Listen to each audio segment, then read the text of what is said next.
Hello, friends, and welcome to episode 9 of the Tabletop Tavern. For those of you who don't know me, my name is Jenny. I will be your dungeon master for this fabulous adventure. I'm going to let my players introduce themselves along with our special guest. We're going to start with the fabulous, beautiful, talented Victoria Shaz, who always gets all the compliments because she's the first person to introduce herself. Well, I appreciate it. My name is Victoria, and I play Lione LaBelle. My name is Ryan, and I play Galen Wayfair.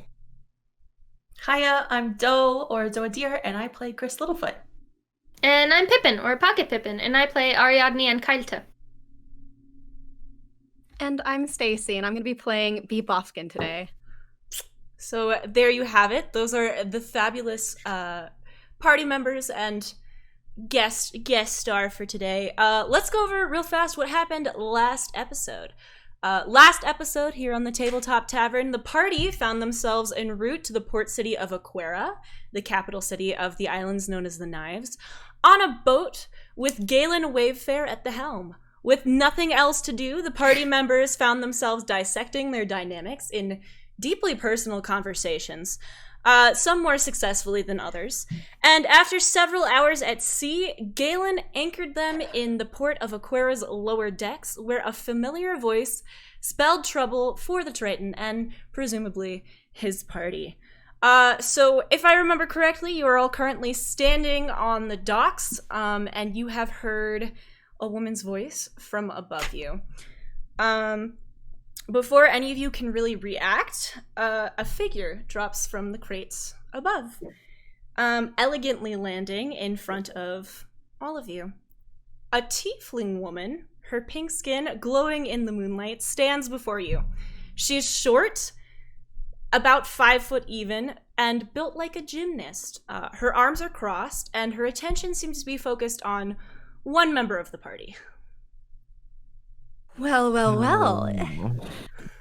If it isn't the infamous Torrent Wayfair. Oh, no. Torrent? Did Where have you you been it? Is this... Is this Bee? You're in the picture! You're quite the observant one, Gris.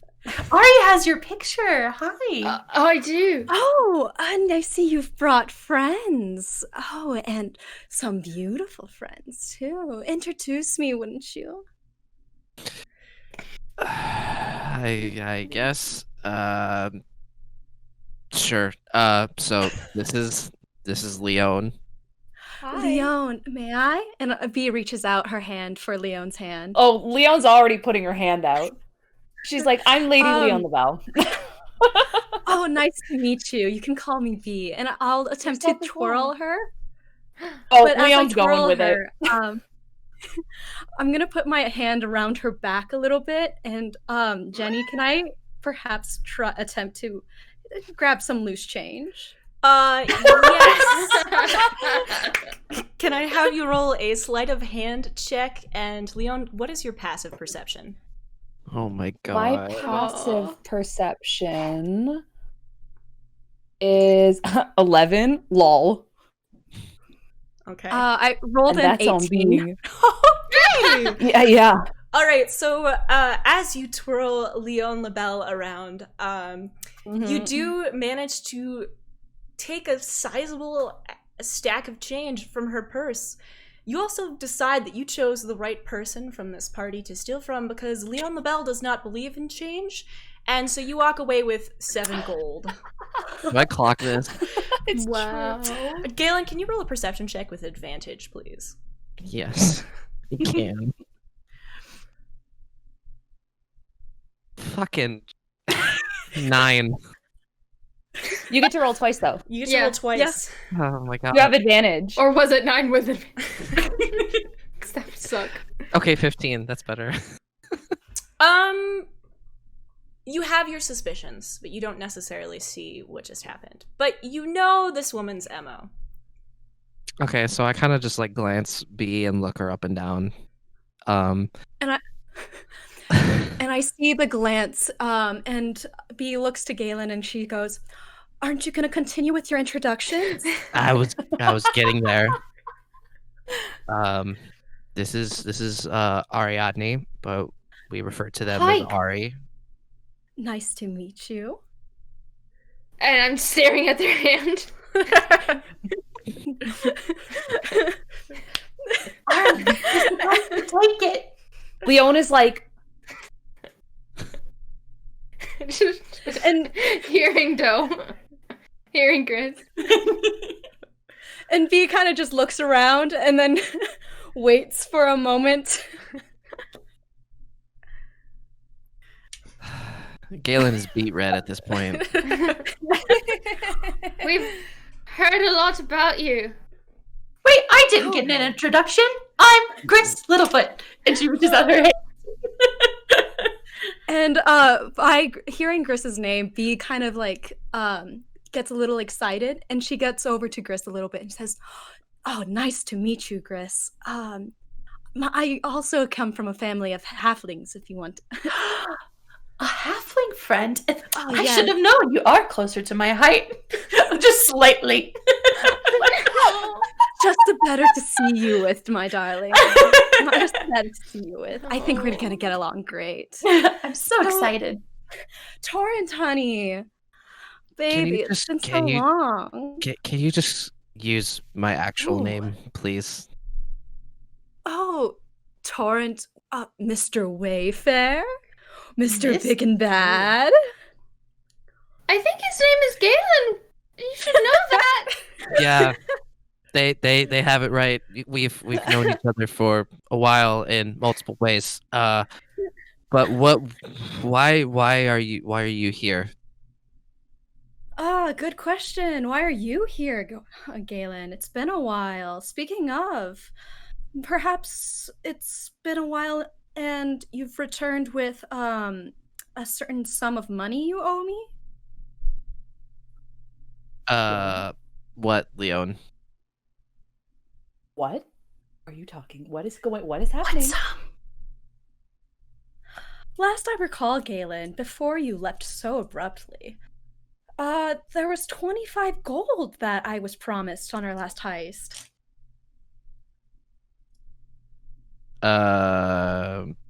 And I see him get flustered a little bit. I get closer and I say, Biko kind of like says, but you can pay me in other ways. For example, a nice meal. You all must be famished. Are you all famished? It must have been a long trip. All we had was ration bread and it wasn't very good. And then I was sick and Well, I you threw up a didn't have lot. it. So I didn't really eat much. Hi, Galen? What are our next steps? I guess we're going. And you can tell it's like paining Leone to ask that. Yeah. Because she's like, I know what our next steps are, but I feel a little powerless in this situation. Don't worry, darling. Me and Galen don't know a nice spot downtown. Oh, and Princess, as she looks at Lione, Oh. your pretty face is gonna be the only thing that attracts people. Keep an eye on your purse there. Awesome. Great. Thank you. Thank you, B. And Leone's like, God damn it. This is gonna be awful. Galen just like looks at Lione and like kind of leans over and just be like, "Remember what I told you on the ship?" Oh yeah, no, I know. Yeah. Don't you worry about that. Okay. Don't you fret. I just go to Leone, turn to Leone and go, didn't you want to look for a bakery? That's not an issue this minute. That's- Not right well, now. she's saying food of friends. It's food. And you're I mean, always do the they have one going on pastries? about being efficient. I mean, That's fair, Ari. And Leone kind of like looks around, and like when she's looking around, what does she kind of see? Would you like to roll a perception check? Yes. Yes, I would. 17. All right, Lione, you take a look around and you are immediately uncomfortable. You find yourself kind of stepping closer to Ari and Galen, and you even go so far as to grab Gris a little bit and sort of pull her back with you. This is the kind of place you would have never, ever seen yourself, even 3 weeks ago. The docks are very obviously used for less than legitimate purposes. Most of the boats are kind of ramshackle, and these crates that you're standing next to strike you as probably being filled with the sort of thing Galen or maybe even B were very comfortable with, but nothing you've seen before in your life. Oh. It hits you that this is not the kind of place where you're going to find a nice bakery. Yeah. So Lione turns to Ari and goes, so that, and gestures vaguely to everything, that's a non-issue at this point. Let's just not worry about it at all anymore. Okay. And Leone's like trying to like sandwich herself between Galen and Ari. Like, Well, it's and just I like, And then I just go and say, like, just not looking at Galen, but to Galen, just being like, well, it's not like you're not gonna keep bringing it up. I was just trying to skip a couple steps. yeah, and I'm like, yeah, it's good, we're good. Where are we going? Galen? We're gonna go eat. Okay. I'm Okay. gonna follow you. As we also, if we're gonna start leaving, I was kind of curious. I bend over to Gris a little bit and be like, "You're gonna want this," and I give her my cape a little bit, while I kind of stand closely next to her, just for some familial, nostalgic reasons. Gris just kind of smiles and says, "Oh, okay, thank you," and takes it. And kind of walks closely and probably will try to keep pace a little bit with B, feeling a little bit of kindred spirit with her, and also being excited because they're going to eat food and wanting to know more about what food they're specifically going to be eating. So, B sort of takes off. She grabs Galen by the wrist and sort of tugs him in a direction. And you follow this series of winding roads. Nothing about this city makes sense to really any of you, the exceptions, of course, being those of you who are familiar with it. You pass by disheveled buildings and decrepit beggars, and men with ragged and scarred faces sort of leer at you from behind corners. Neither Galen nor B seems particularly bothered by the intentions of those that you pass. But Lione, you definitely are clutching your purse a little closer towards you. And Ari, you sort of draw Gris. Clutching's like a really nice word for it. A little bit closer to you as well. And what do I do? You're just sort of like, you grab Gris. You're a little concerned about her. Yeah. You take her a little bit closer to you. Hand on hilt, as usual. B appears to be leading you towards an inn. The sign outside is sort of messily painted and has an image of a lantern on it. From what you can tell, it seems to be called the Lantern Lighter. And actually, as you approach, it strikes you as oddly nice for the area. The scrub stone walls and the crystal clean windows really do contrast with the dinginess of the street that you're on. Galen, you recognize this inn for its reputation as a place that services the more well-to-do of the people, who call the city's dangerous underbelly home. Okay. Have you been here before? Yes, many a time. Many a time I would stop by here either before or after let's call it work, and would unwind here. Oh, he's just being humble. That's where we've met. Just where you met? Oh. Yes, this is also our meeting. Did you work with her, Galen? You could say that, yeah. And Galen sort of blushes a bit. Well, I could say that because I did. You did say that. You I did. did say that. I look at Chris. That just went right over your heads. Okay, let's go in. And Galen sort of just like kicks the door open. Oh God. Okay. So B and Galen lead the party inside, and B very quickly gravitates towards a table the furthest from the door, with a good view of those who enter and leave. Do you follow her? Okay. Gris eagerly follows behind. I'm following Galen. I stay behind, but seeing Gris go forward, I'm like, And Gris just kind of waves Ari over, like, come on!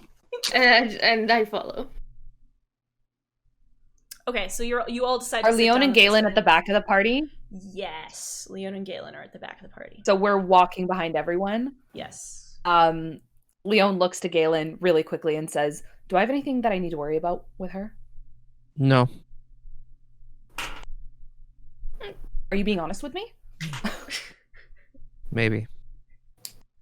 Galen. Oh, Oh my god. Check your purse later. control. I look back. Oh, I look fuck back you. and just see them still kind of talking, and I'm like, you both have the longest legs out of all of us. You could hurry up a little. We're working on Sorry. it. Sorry. What? Leon's got a lot Sorry. to say. She's out of her Always. element here. That's Out an of your element, do you understatement. think it's nice, Leon? I feel like this is kind of nice. No? Nice isn't the word I'd use, Gris. Oh, okay. Galen kinda Nicer. Shrugs. B kind of leans towards Leon and kind of goes, "Oh, is there any way I can make you more comfortable?" Oh, gee. At this point, B, however nice that is, I don't think anything could make me more comfortable right now. And Leon kind of just like, where's Galen sitting? That's a good question. How are you all She's seated? taking it very seriously. Yeah. I guess I'll sit across from B. Just so there's that like face-to-face situation going on. Mainly Leon for is going to sit accountability. beside Galen. Okay. Then I guess I see them sit down. I'm like, oh, can I sit here to be? Oh, yes. How close do you want to be? Galen just face palms. Ari's gonna have a heart attack. As far as you're comfortable? I just want to make sure that there's plenty of space at this table for everyone. Gris just- Gris is a halfling. I think we're fine. Hey! And Gris kind of just like pushes on in and sits her happy ass down between, I imagine, Ari and Galen. No, Okay. we're on the other side. So Gris is seated, I think, at the head of the table then? Yeah. Yeah. Okay. All right. Sorry, I'm picturing a round table. Is it not round? No, this is a rectangle. So So then, yes, head of the table. Gris wants to see the whole damn family. Okay. All right.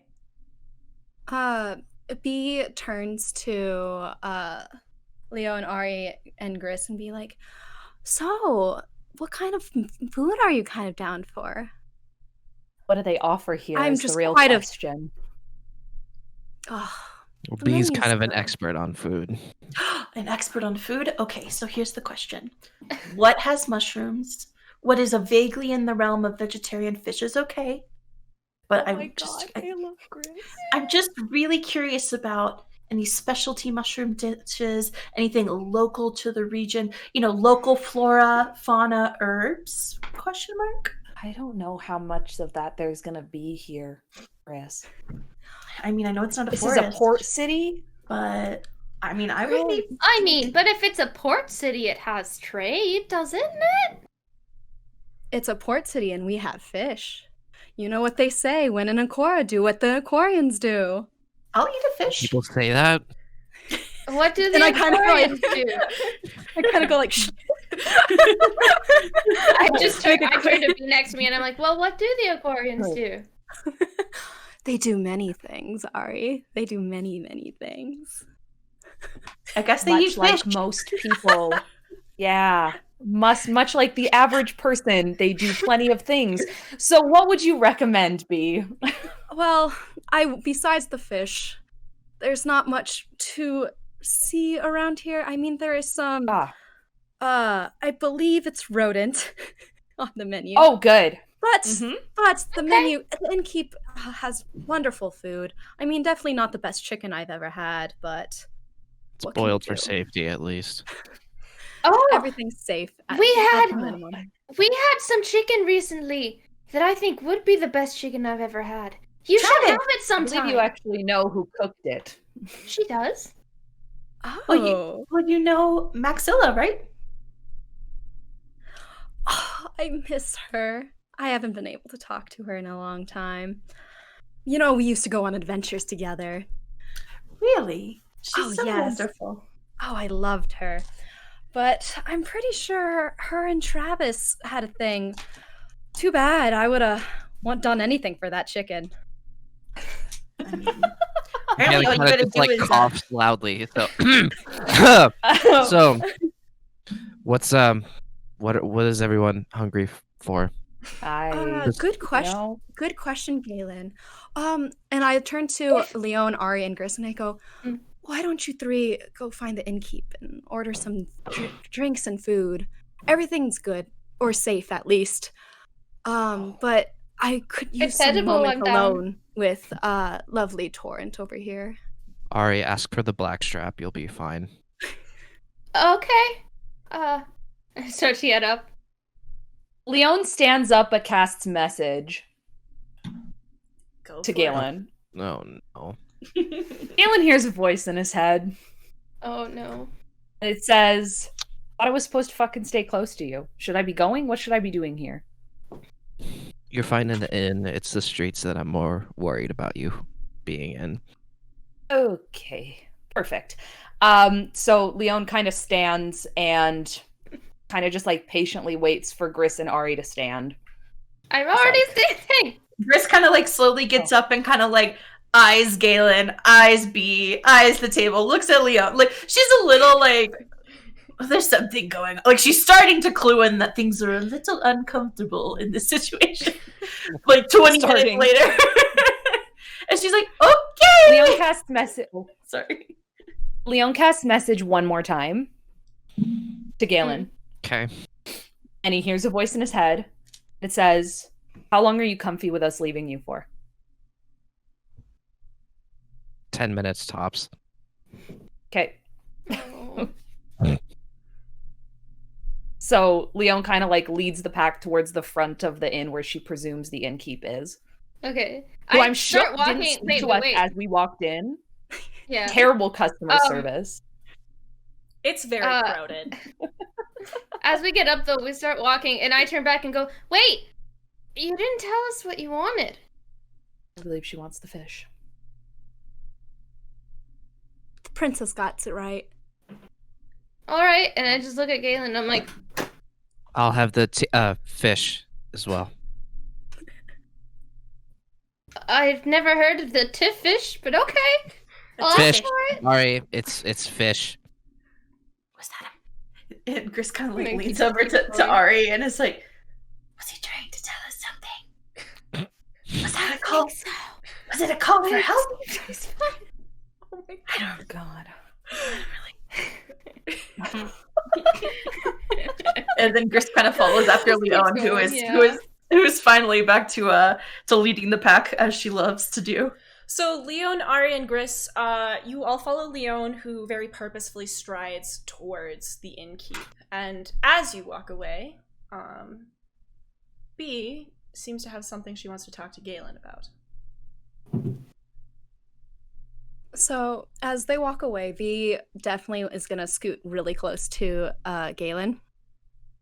And as they're walking, she keeps her eye on Leone and kind of leans her head on Galen and kind of goes, "Oh, seems like you've already found yourself a pretty new plaything."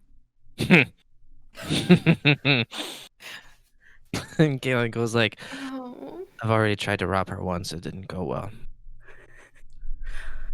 Well, anyways, that's not what I wanted to talk to you about. And B obviously looks a lot more serious at this point and looks at Galen and goes, "Galen, when was the last time you wrote a letter?" When was the last time I wrote a letter? Yeah. When was the last time you wrote a letter? I don't know. Why? Why do you ask? When was the last time you've been to Aquara, Galen? Been about maybe 2.5 years. B sighs, and B says, when was the last time, Galen, What? things have changed around here, Galen. Oh, have they? I'm sure you're so surprised, but I'm a little bit more surprised that you seem a little bit more calm than you are than right now. I'm going through withdrawal. One thing, but two, I'm surrounded by company that has an influence over me, and to be honest, I don't like it. I'm glad for you. And I get closer and I kind of go, Galen, when was the last time you've talked to your mother? And Galen kind of just sighs and then looks down at the table, not saying anything. B's not surprised. And I also say, I'm not surprised. and Set me. And B's like, Galen, she's not doing so well. What do you mean? She was never doing well since my bastard of a father left. She hasn't been doing well at all. What do you mean? Galen, if it was the usual not doing well, I would have told you. But it's and I grab his hand if he lets me. I reach out for his hand. He doesn't really think of it. He's more concerned about the fact that you may or may not have been talking to his mom, which is a little weird. Galen, please. There's something I need to tell you about. I mean, you've never really beat around the bush, B, so just go ahead and just let me know. I know, but I didn't want to be the one to tell you this, Galen. Who else is there? Strike? He's emotionally dead. It's not like he cares. Galen, your mother, about 6 months ago, received a letter. Okay. Your father's dead, Galen. And hearing that, Galen sort of just like balls up his fist with B's hand in it. I'm so sorry, Galen. I mean, I know he was your bastard father and everything, but this is not easy to tell anyone. Listen, about 6 months ago, I returned to Aquara for your mother, funny enough, but for reasons you don't need to know. But she received that letter, and it was so much for her, Galen. She looked so weak. When she received the news, I think it was with the knowledge that, she would never see him again, and you were gone for who God knows where.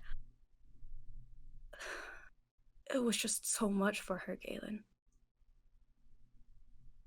I'm sorry. Are you gonna be okay? Galen sort of squeezes B's hand tighter and just like says through gritted teeth, like,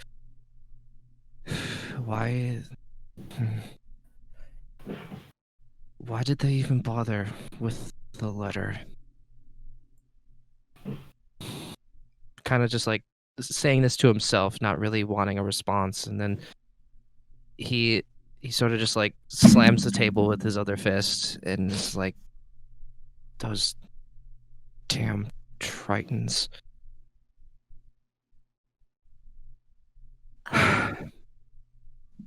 Bee doesn't say anything for a moment, and she just kind of looks at him, and she goes, "You know,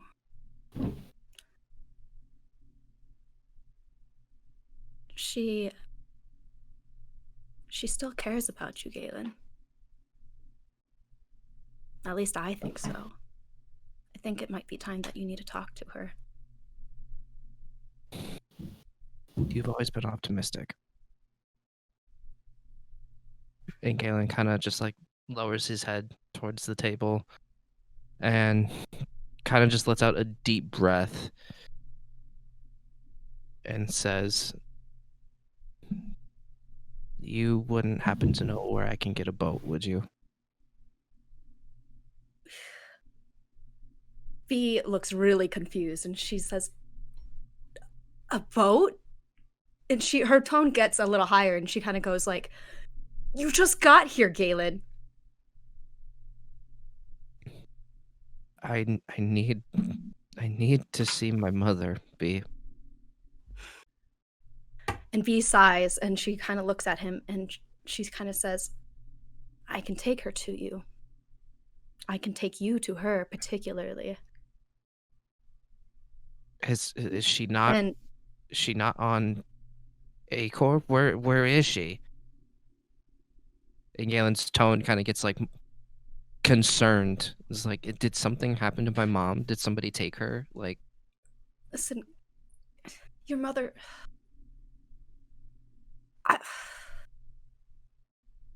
She is okay. She is okay. I wouldn't just leave her like that. But I think you need to see her, and I can do that for you. damn it, B. Where is she? Not here, Galen. You know better. And as I kind of shift my eyes around the inn, and I kind of tell him in thieves' cant, I'm like, "Listen, she's close. I can take you to her if you want." And Galen just like nods, says okay. Meanwhile, at the bar, Ari and Gris and Lione are attempting to decide what to order. The innkeep is a gruff, sort of large man, his arms and face covered in scars. And as you approach, he sort of takes you in through narrowed eyes. "What can I get you?" "Now hurry up, I haven't got all night. What can I get you?" Oh, hi. Can I just get 5 orders of fish? Which one? And I poke Leon. And drinks.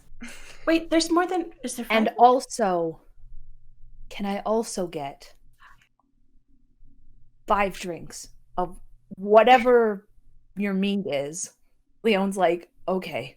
And I poke her My again, God. and I go, and whatever Galen asked me to choose. I Blackstrap. forgot it. Blackstrap. Yeah. Whatever that is. And a black strap. Leon looks at Ari and is like, He said I should choose it. yeah, okay. Is that fine? And she's like, Leon is like, so 5 orders of fish, 5 of your meat, and 1 blackstrap. The man kind of narrows his eyes at you and he goes, "Hellspawn sent you?" Hellspawn. What's a hellspawn? Yes. Yes, Yes. it's I know this one. It's B, because Galen called her that. Mm-hmm. Yes. Is that her name? Is that You a are nickname? correct. Is that a slur?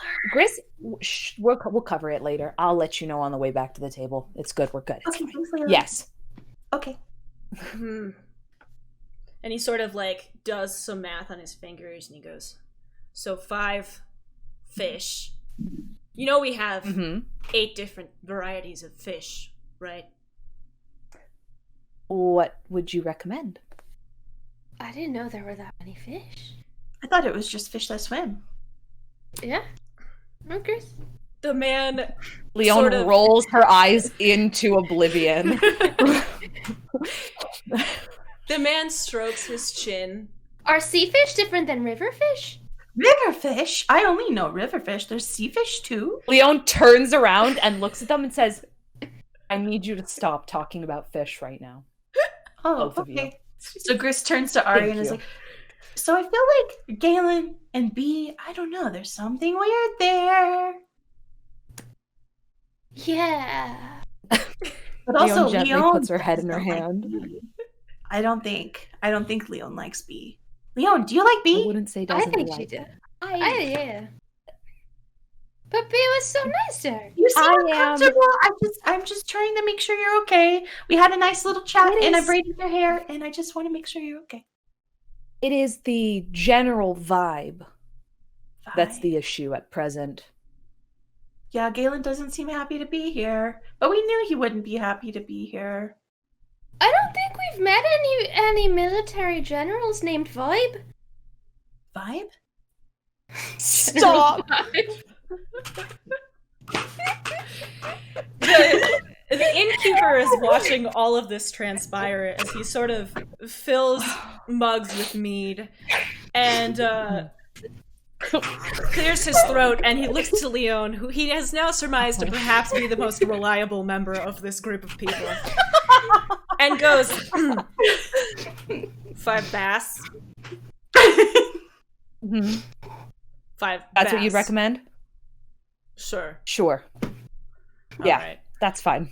And he sort of like shoves these 5 tankards of mead and a 6th sort of. It's a tankard, it's large, and it's filled with something that none of you really recognize. He shoves it towards you and he says, "Fish will be a minute," and holds up a finger and then disappears into a back room. Okay. I start grabbing a couple to help because Gris isn't going to be able to carry. I can carry. I'll take this one. Yeah. I'm like, okay. And then I have probably once, I'm like, I presume you can grab your own, unless you need magic hand for that too. Ooh, I thought it was mage hand. Is it mage hand or magic hand? Magic hand, that's the same thing? Yeah. Leone rolls her eyes again. It's like, Right. how are we going to carry 5 plates, Ari? 2. We Two? can take several trips. Besides, he said it'd be a minute. You have 2 hands. Do you have 2 hands? And I'm As still- you debate the merits of this, the man returns and slams down 5 plates of what appears to be bass. It's got some kind of salt on it and some herbs around it, and he leans towards Lione and says, 2 silver. Okay. Oh. Shit. Here's the question. Does Leone have any change? Lione, you should She's actually hesitant about flaunting her wealth here. you should Take it all. maybe open up your purse and see if you have any change. Yeah. If not, can Oh, I God. clock Can that I she's turn away uncomfortable? from him? Yeah. I'm gonna turn away from him before I open my purse. Go for it. Because I want to obscure his vision of me. Okay. Do So Leone's gonna kind of turn away so that she's facing Ari and Gris, and Okay. she like gently opens her coin purse, like the smallest amount that she can in order to see. And Gris is like, is everything But okay? yeah. I Do we have notice? the Because we're just silver. like, Maybe. what's wrong? Yeah, you're just watching her. Lione, Yeah. Can I see if Lione is like having an issue here from the table? No, you are distracted. No, you are you- having an incredibly emotional conversation right now. Fair. Okay. These are Um, simultaneous events happening. Leone, you notice that Mhm. you don't have any silver, and it seems like maybe Mhm. there's less gold in your purse than you remember. Of course. So Leone actually casts message Mm.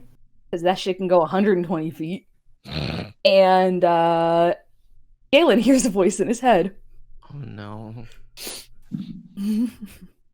Hi, friend. Not sure what you guys are talking about. We've got 5 plates here. I don't really want to start throwing gold around. So, do you happen to have 2 silver? I need your hands. Also, I think your friend stole some money from me. So, we're going to need to talk about that. All right. I'm going to need you to come over here. Thank you. Galen looks at B and just says with like kind of a slight smirk on his face and goes, "Did you?" And then like flashes his eyes over towards Lione. B giggles and goes, "Oh, if just because you failed at doing so doesn't mean I did, Galen." Okay. And then Galen rolls his eyes and says, "I'll be right back," and then gets up from the table. So, and for me, having noticed something was wrong, I asked Lione, what's wrong? What's wrong? Lione casts message. Ari hears a voice in their head. Okay, the same thing. Literally don't. I'm handling it. Okay, I was like, do you not have silver? Silver? And I started to turn. And You said that back in message, right? Yeah. Okay.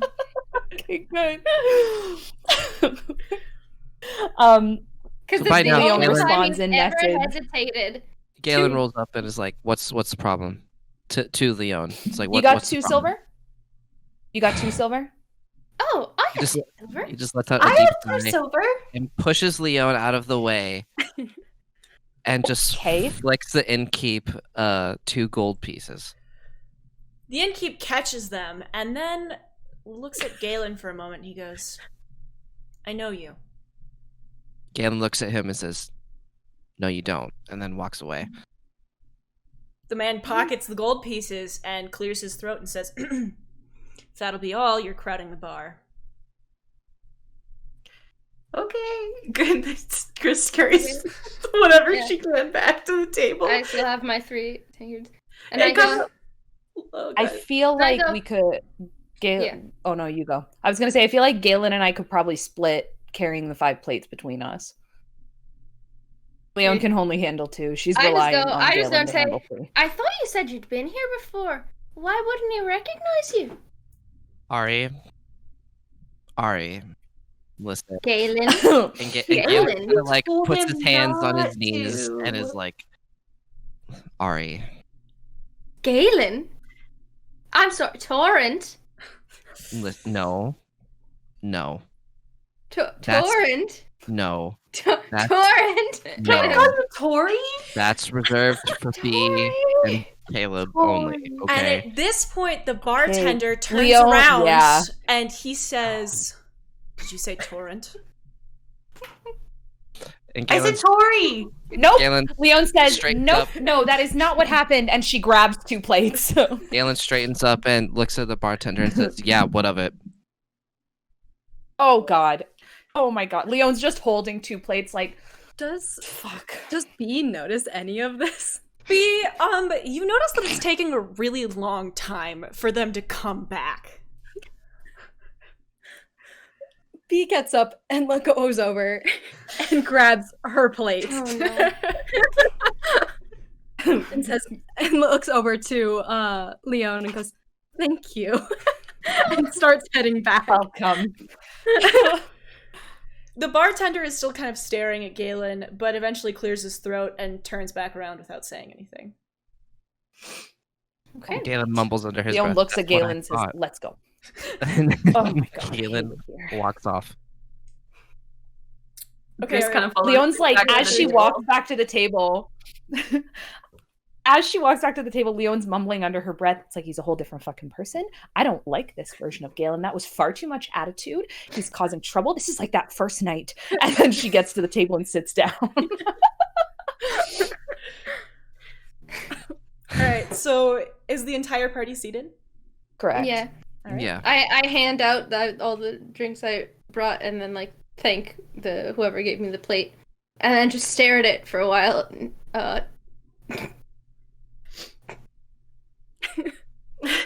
Well, Gris starts kind of picking at her plate and kind of leans over to Ari and is like, "What kind of herbs do you think these are?"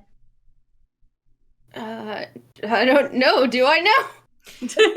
He leans They're over just and goes, is something the matter? You guys don't trust me. The fish is great.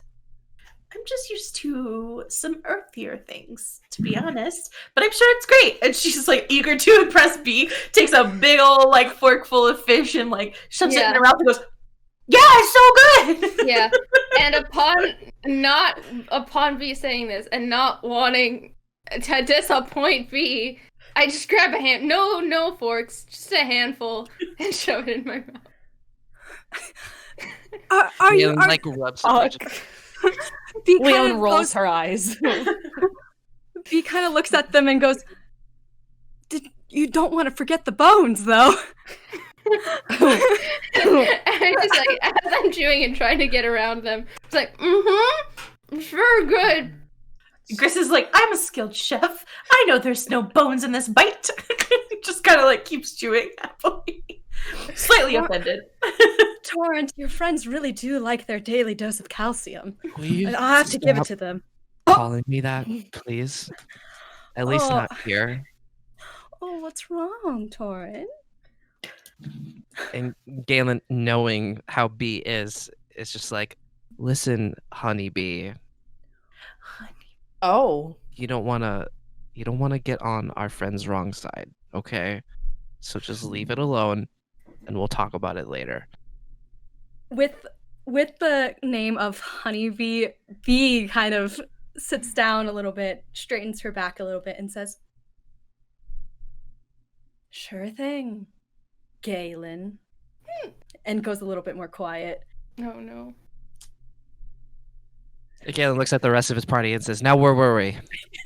I'm not really sure. I'm actually more curious as to what you two were discussing. Don't worry about it. Was it our Galen? next steps here? Did you get us What's a the boat? plan? Oh yeah, we need a boat. We heard that you might have a boat, B. Is that true?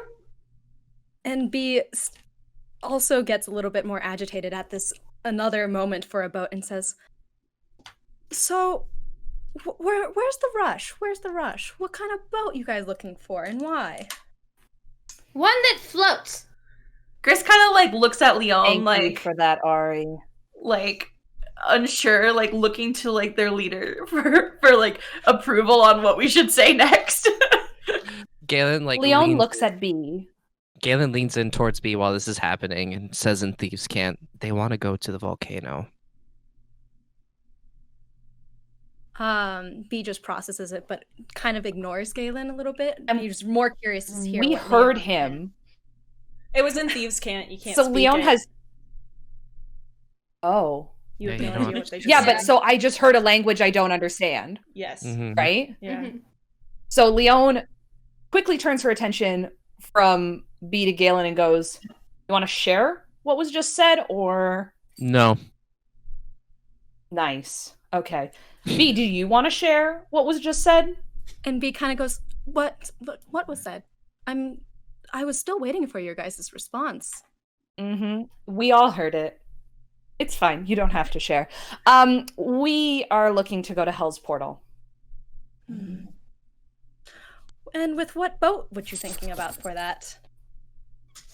That was Galen's part of the job. Galen said she had one. Well, maybe it was not yours, but that you could get one. Or No, that you knew said- someone who could get one. I said that she might know where one would be. I didn't say that That's she what had one. Mm-hmm. Let's lay that out there. Oh yeah, we were gonna steal it. No, we weren't gonna steal it, Chris. Borrow it. He just said it might be stolen. He didn't say we would be doing the stealing. I thought on the boat we were gonna borrow. Oh, but that was Lione looks at the two of them and whispers and goes, "I need you both to stop. Thank you." And B pauses for a moment and like looks at them and goes, "So you need a boat to get to that one volcano?" Mhm. And she's kind of like has this puzzled look on her face and goes, "But yet, I'm only can think of one boat. Oh, Galen, honey, do you remember that one cherry wood boat with the nice carvings on the side and the mermaid in the front, with the intricate glass mosaic windows? Oh, you mean that boat? Oh, yes, that boat. I don't recall. I don't know anything about that boat. Neither do I. I beg your pardon? What? This is not a game that we're playing, you two. do you mean? No, What do you no. Simply not. You're referring to this very specific boat, but I don't know what you're talking. Oh, neither of us know. Listen. What boat is that? And still both stuck on what she was saying to Gris and I, and half listening to the boat conversation. I just go, like, to Gris, Leone's not being very nice today. I told you, I don't think she likes B. Oh my god. I don't think she likes Galen very much right now either. I just don't think Lione is like she looking either. between B and Galen, like there's no debate as to whether or not we need a boat. We need a boat. So whether it's this elusive cherrywood boat with the glass windows and the mermaid at the front, or some other boat, I don't care. I But think we the need a boat with boat. the mermaid boat. sounds kind of cool. Didn't you guys arrive on a boat? It wasn't ours. That we was also not our boat. But we didn't. We bartered. We what do you call it when you do something for someone else? Yeah. A trade, Gris? Well, it wasn't No, barter. it's a favor. It's barter. We had services that Galen could sell, Mhm. and the guy needed to get here. Let's just say I haven't lost it yet. B. And then he kind of winks at her and starts picking his teeth. And B giggles at that a little bit. Goes, "Oh, so you bartered for a boat? So you guys? You could say that. Then I don't see why you couldn't barter for this boat. I mean, this theoretical boat." Right. I think we all How is know it it's boat not a theoretical theoretical? boat. Are we just No. going to call it a theoretical boat even though it's a real boat? We all know this is a real boat that we're discussing. Are we building it? Are you sure I that it's a real boat, though, Leon?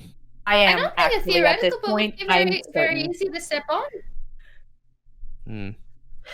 What do you think, B? I think information always comes with a price. That Okay, it so what's the does. price? We have Lione.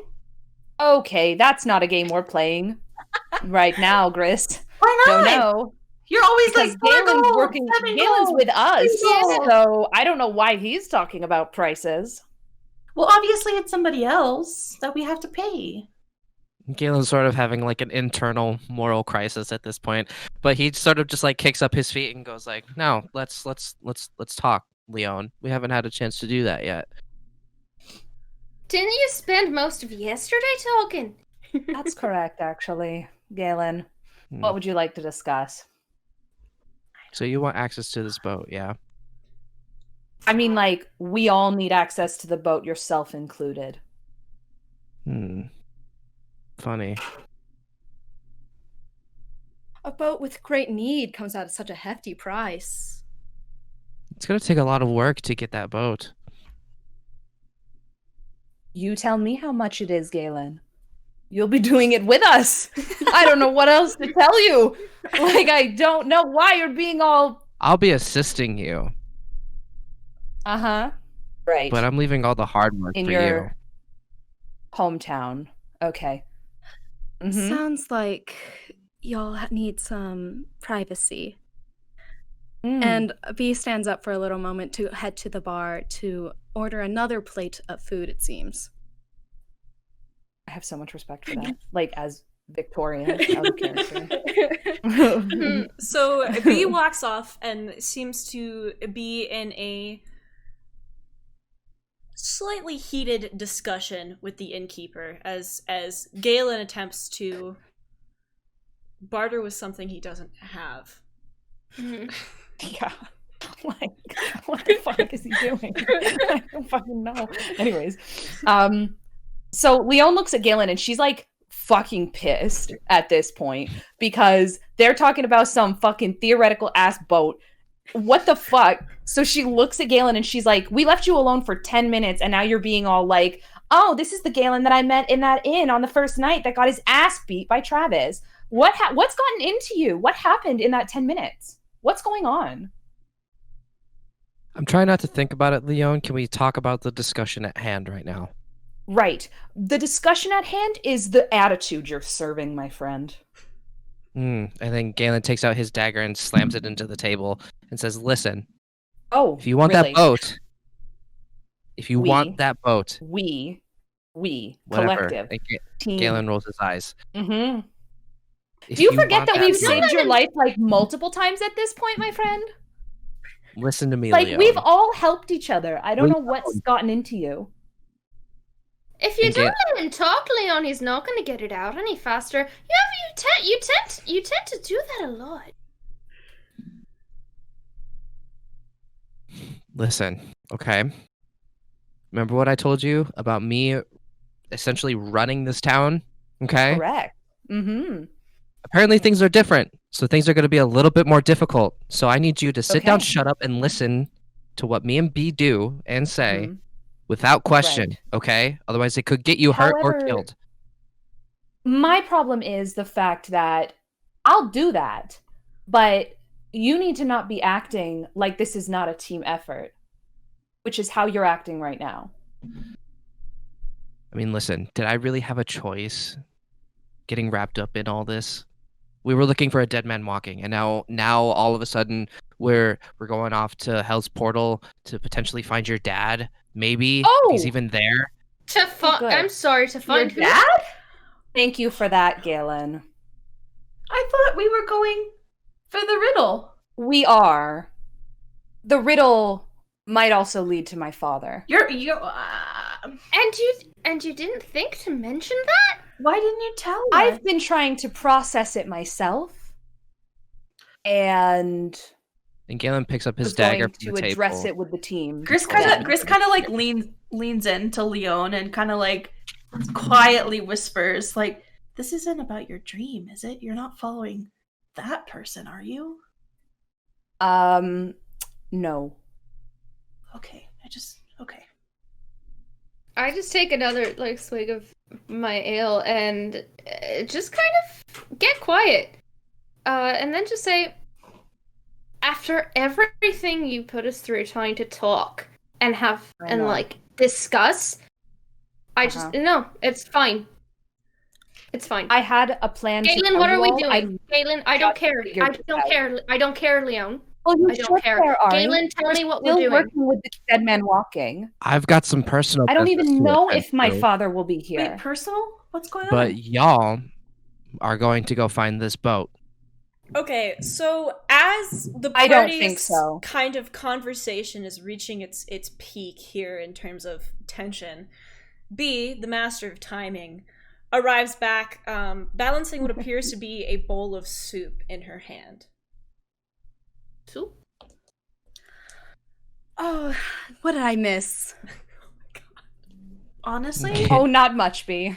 Oh, lovely. Yeah, not much to you, apparently. that's not what I think a lot. I think we've all missed a lot. Anyways. V kind of picks up on this tension and kind of goes, "Oh, lovely, lovely. Oh, well, I must say, it's getting..." And she does like a fake yawn and like, she goes, "It's getting rather late. Don't y'all think?" I mean, yeah, but you just ordered another soup. Oh, it's for later. But it'll be cold. And she looks they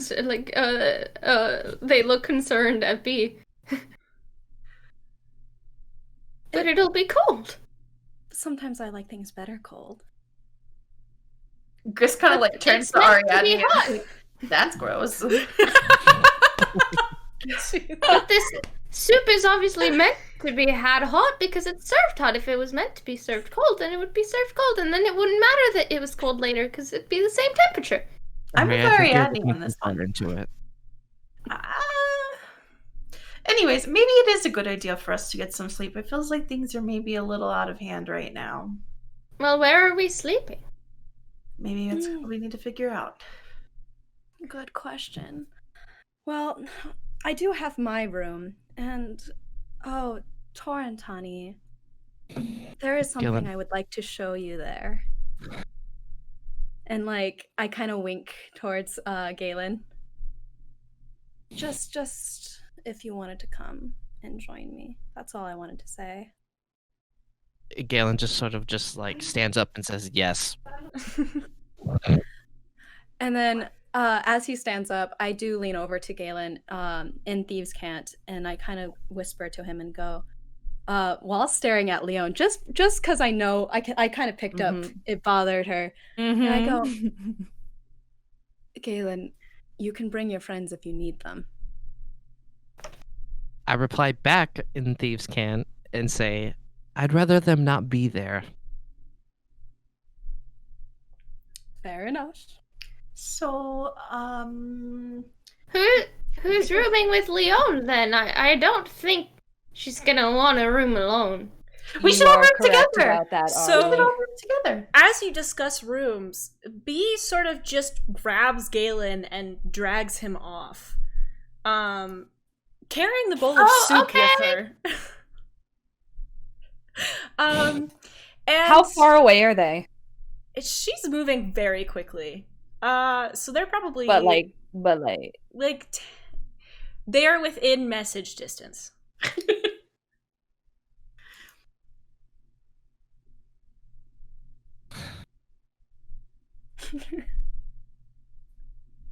Leon cast message. There it is. Okay. I was like, is she gonna do it? Is she not?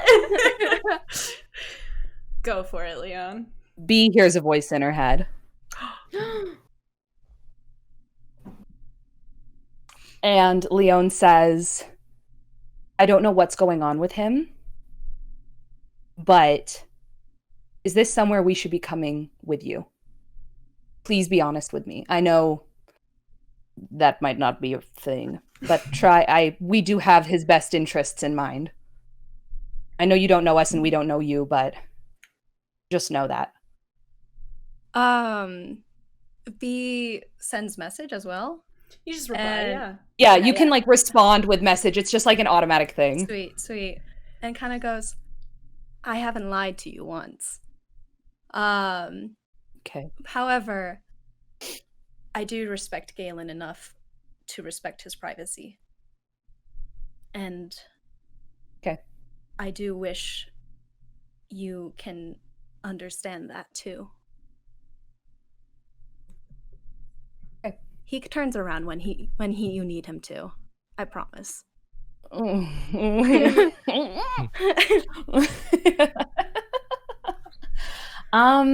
So, I hate the idea of the party being separated. I hate it. Leone, you sort of lean back in your chair a little bit, and Ariadne is suddenly overcome with the urge to buy another round of drinks.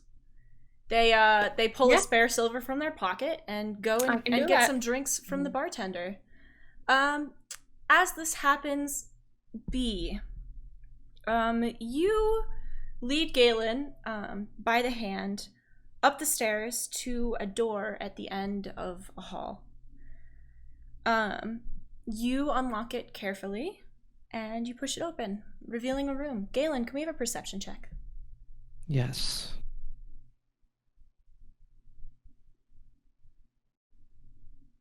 23. All right. Nice. Let's go. The room is medium-sized, and the curtains are drawn, though the room itself is illuminated by a golden candle. The room has just one bed, and a chair has been pulled to the bedside, adjacent to the nightstand. You kind of cast a cursory glance over towards it and notice that on top of the nightstand rests a small hand-painted image of a young man with dark hair, and his arm wrapped around a cheekily grinning tiefling woman. The edge of the image is torn, as if a third person has been ripped out. And then your eyes pass to the bed, which is large enough for two people, although it's only occupied by one, a woman with graying hair who is a lot frailer looking than you remember. Her skin, once tan, is now pale, and she's propped up by a few pillows in the middle of the bed, and she washes listlessly as you enter the room. B, not really saying much, sits in the chair and carefully begins to spoon the soup that she brought into the woman's mouth. After seeing the woman in bed, Galen is just like, he just like shuts down, because as soon as he entered the room and saw who was in that bed, he felt like he was 8 years old again. He knew that this was his mother, and he walks over to the edge of the bed and kneels down and just lays his head on the arm of the woman.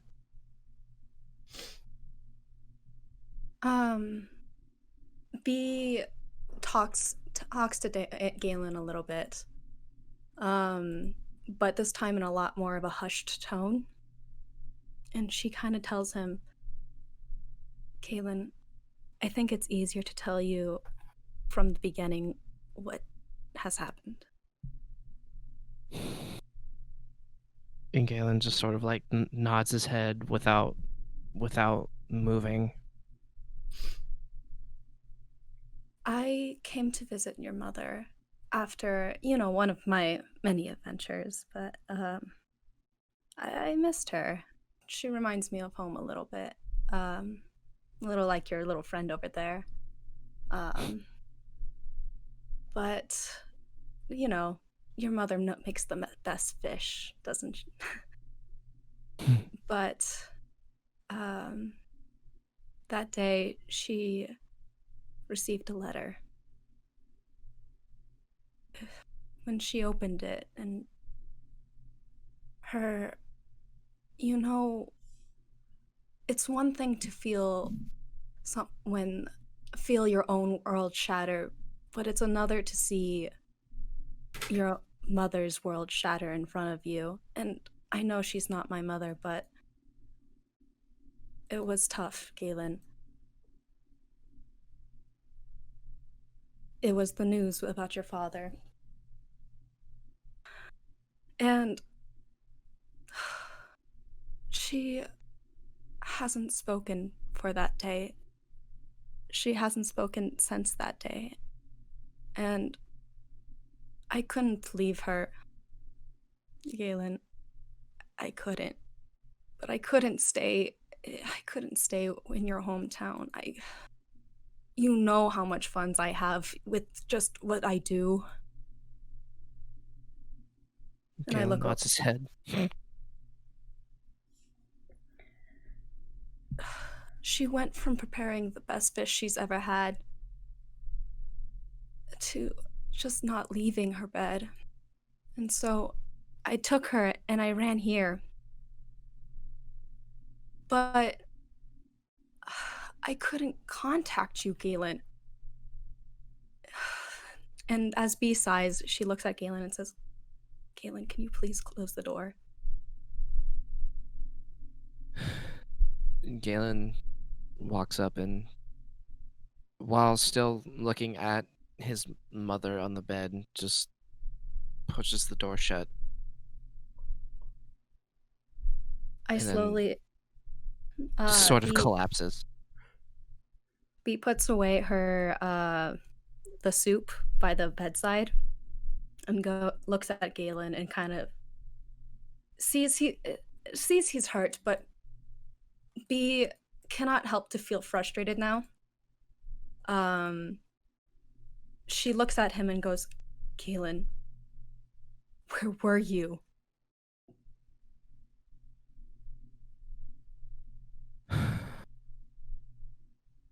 I thought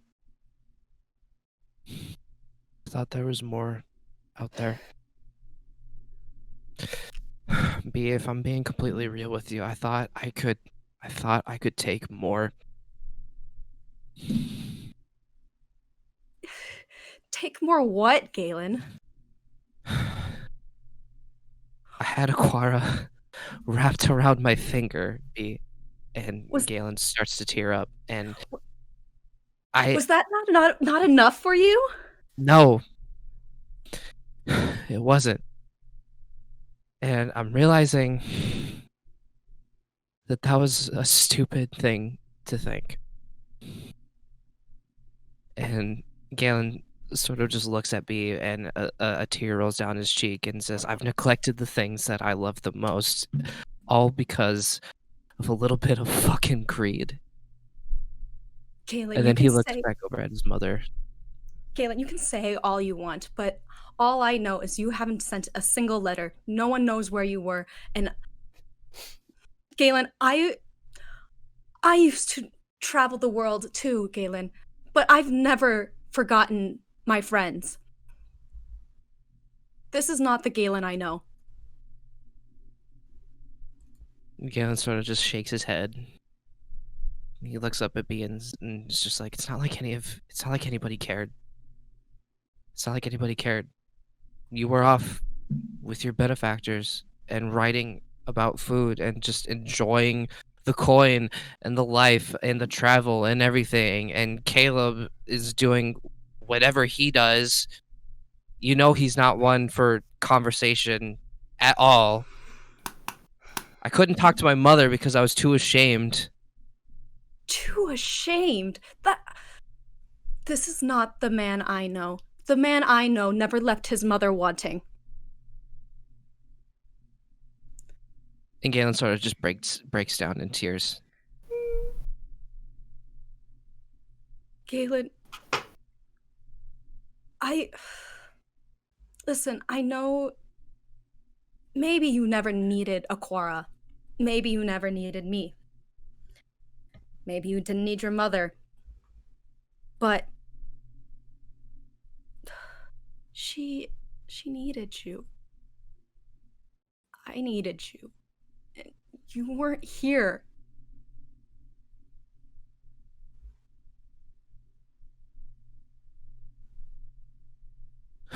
Galen gets up and walks over to his mother. He kneels down on one knee and takes her hand and presses it against his forehead.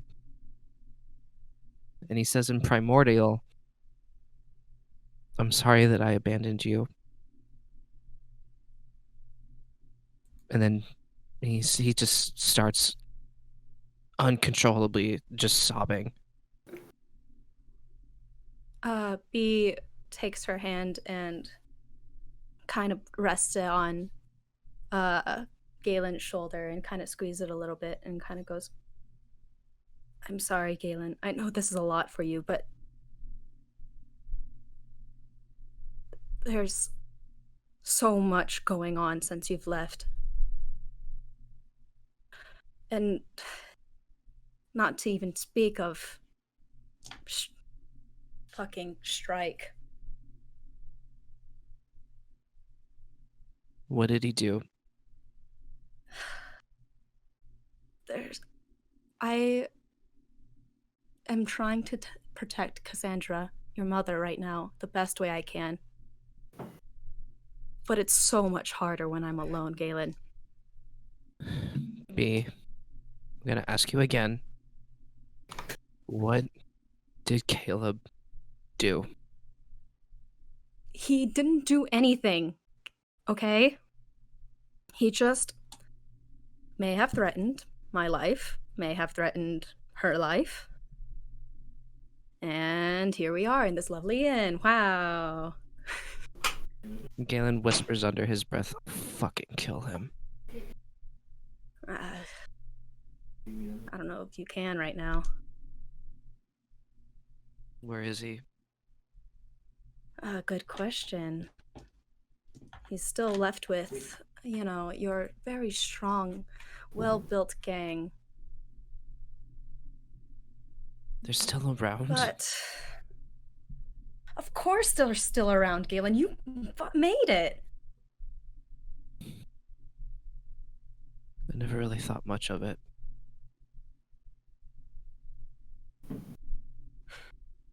Galen.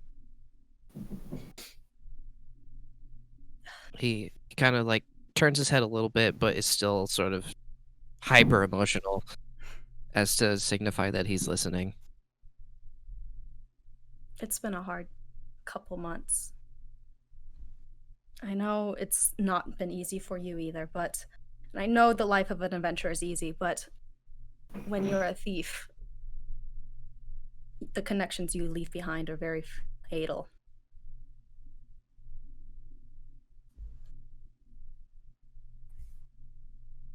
Galen sort of stands up and says, I'm realizing that. And he looks at B with tears running down his cheeks and but I'll be damned if I don't right these wrongs. I hope you can, Galen. I hope you can. I hope I can too. Do you think your friends can help? Galen sort of smirks and says, I don't know if they're really good for anything. I mean, the pretty one has quite a budget. That could help with something. Yeah, she's got a budget, but what of it? All she's done is getting us into trouble. I need to tell you this. You know better than me that money's worth anything. Listen, I need to tell you this just so you can understand the hell that I've been through. I approached these people in Alis, hoping to run just a quick con. And then next thing I know, I'm at this soiree, whatever the hell that means. And she gets fucking kidnapped. So I have to kill all these nobles with everyone else. And she gets untied and it's fine. And then she does not stop talking about it. It's like she's holding it over my head for whatever reason. It's like she thinks she's better than me because she's a noble. And then that wood elf, I don't even know what is wrong with them, but they're either extremely awkward and just live that way, or they're an incredible actor and are fooling everyone, and there's something shady going on. I can't tell the difference. And then there's the halfling, who you seem to have taken a liking to, who honestly just feels lost. At least to me, I feel like, yeah, they have a reason for being out, but like, how did they end up with a noble and a wood elf? Galen, as you're discussing kind of your experiences in the adventures that you've had, Bee's face, though still seeming sort of empathetic to what you're going through, you notice that she seems a little angry. What about you, Galen? What about Why did me? you leave? What were you doing? How did you find a group? Well, like I just told you, I was hoping to run a con. To me, on the outside, I see this noble, very obviously a noble. She does not fit in here at all, as I'm sure you could tell. I mean, you took a liking to her already. Yes. Yes, I definitely liked her. And as I kind of play with some coins. Yes. I just wanted some quick coin. And then next thing I know, Travis beats the shit out of me. And they're like, oh, we care about you for whatever reason. We think we can use your help. And then they take me to the docks, and then a dead guy apparently walked up out of the water. I interrupt him. I go, and so was all of this better than a simple con you could have done in Aquara?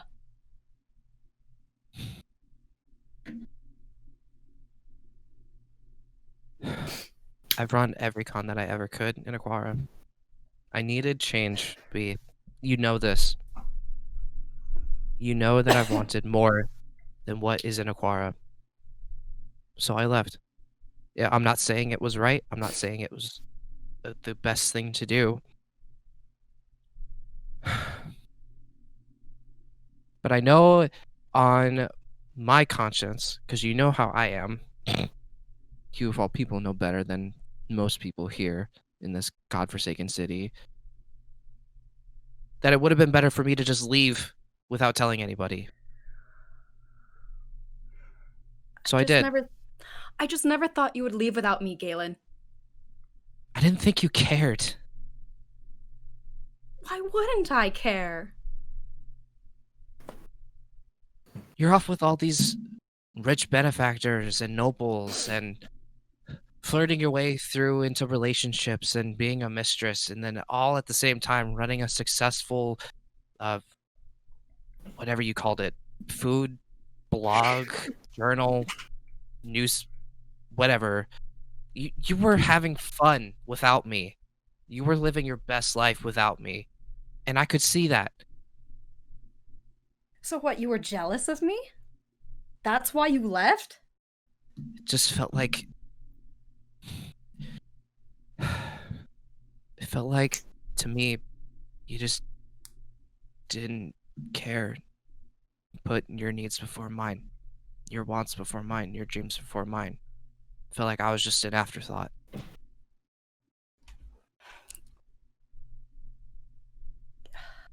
Galen. You were never just an afterthought, but I can't believe that's how you saw me, and I can't believe that's how you're doing this right now, especially to your mother right now. And she quickly just kind of keeps her distance a little bit from Galen this time, a little bit more colder, and just like, this isn't about me, Galen. And this shouldn't be about you either. You're right. There's someone else who needs you right now. You're right. And Galen sort of just looks down at his mother.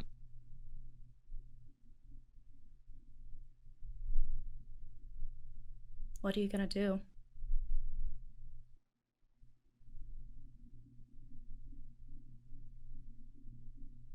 I don't know. I don't know what I can do.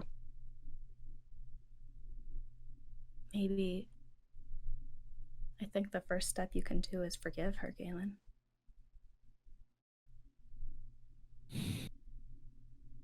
And Galen lets out a deep sigh.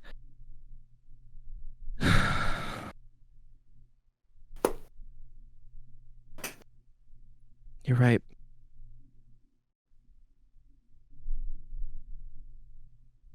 And Galen sort of just sits on the edge of the bed, holding his mother's hand, and he just starts without like regard to B. He just starts speaking to his mother in primordial, and is just letting out everything, just all of his feelings, all of his thoughts, even ones that are new in the moment. And it's just, I'm sorry. I'm sorry for abandoning you. I'm sorry for not being the son that I should have been. But I will make this right. And you will, and he sort of chokes up. You will get out of this. It's gonna be okay. And Galen sort of like runs his thumb across the width of his mom's hand, and it's just, if there's anything I have to do with it, you're gonna live forever. And things are gonna be different. Things are gonna be different. It's gonna be okay.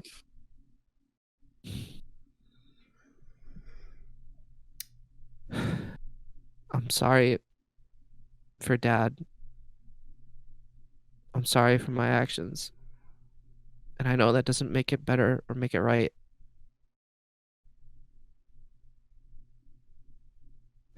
but I'm gonna do everything in my power to make sure that none of this happens again.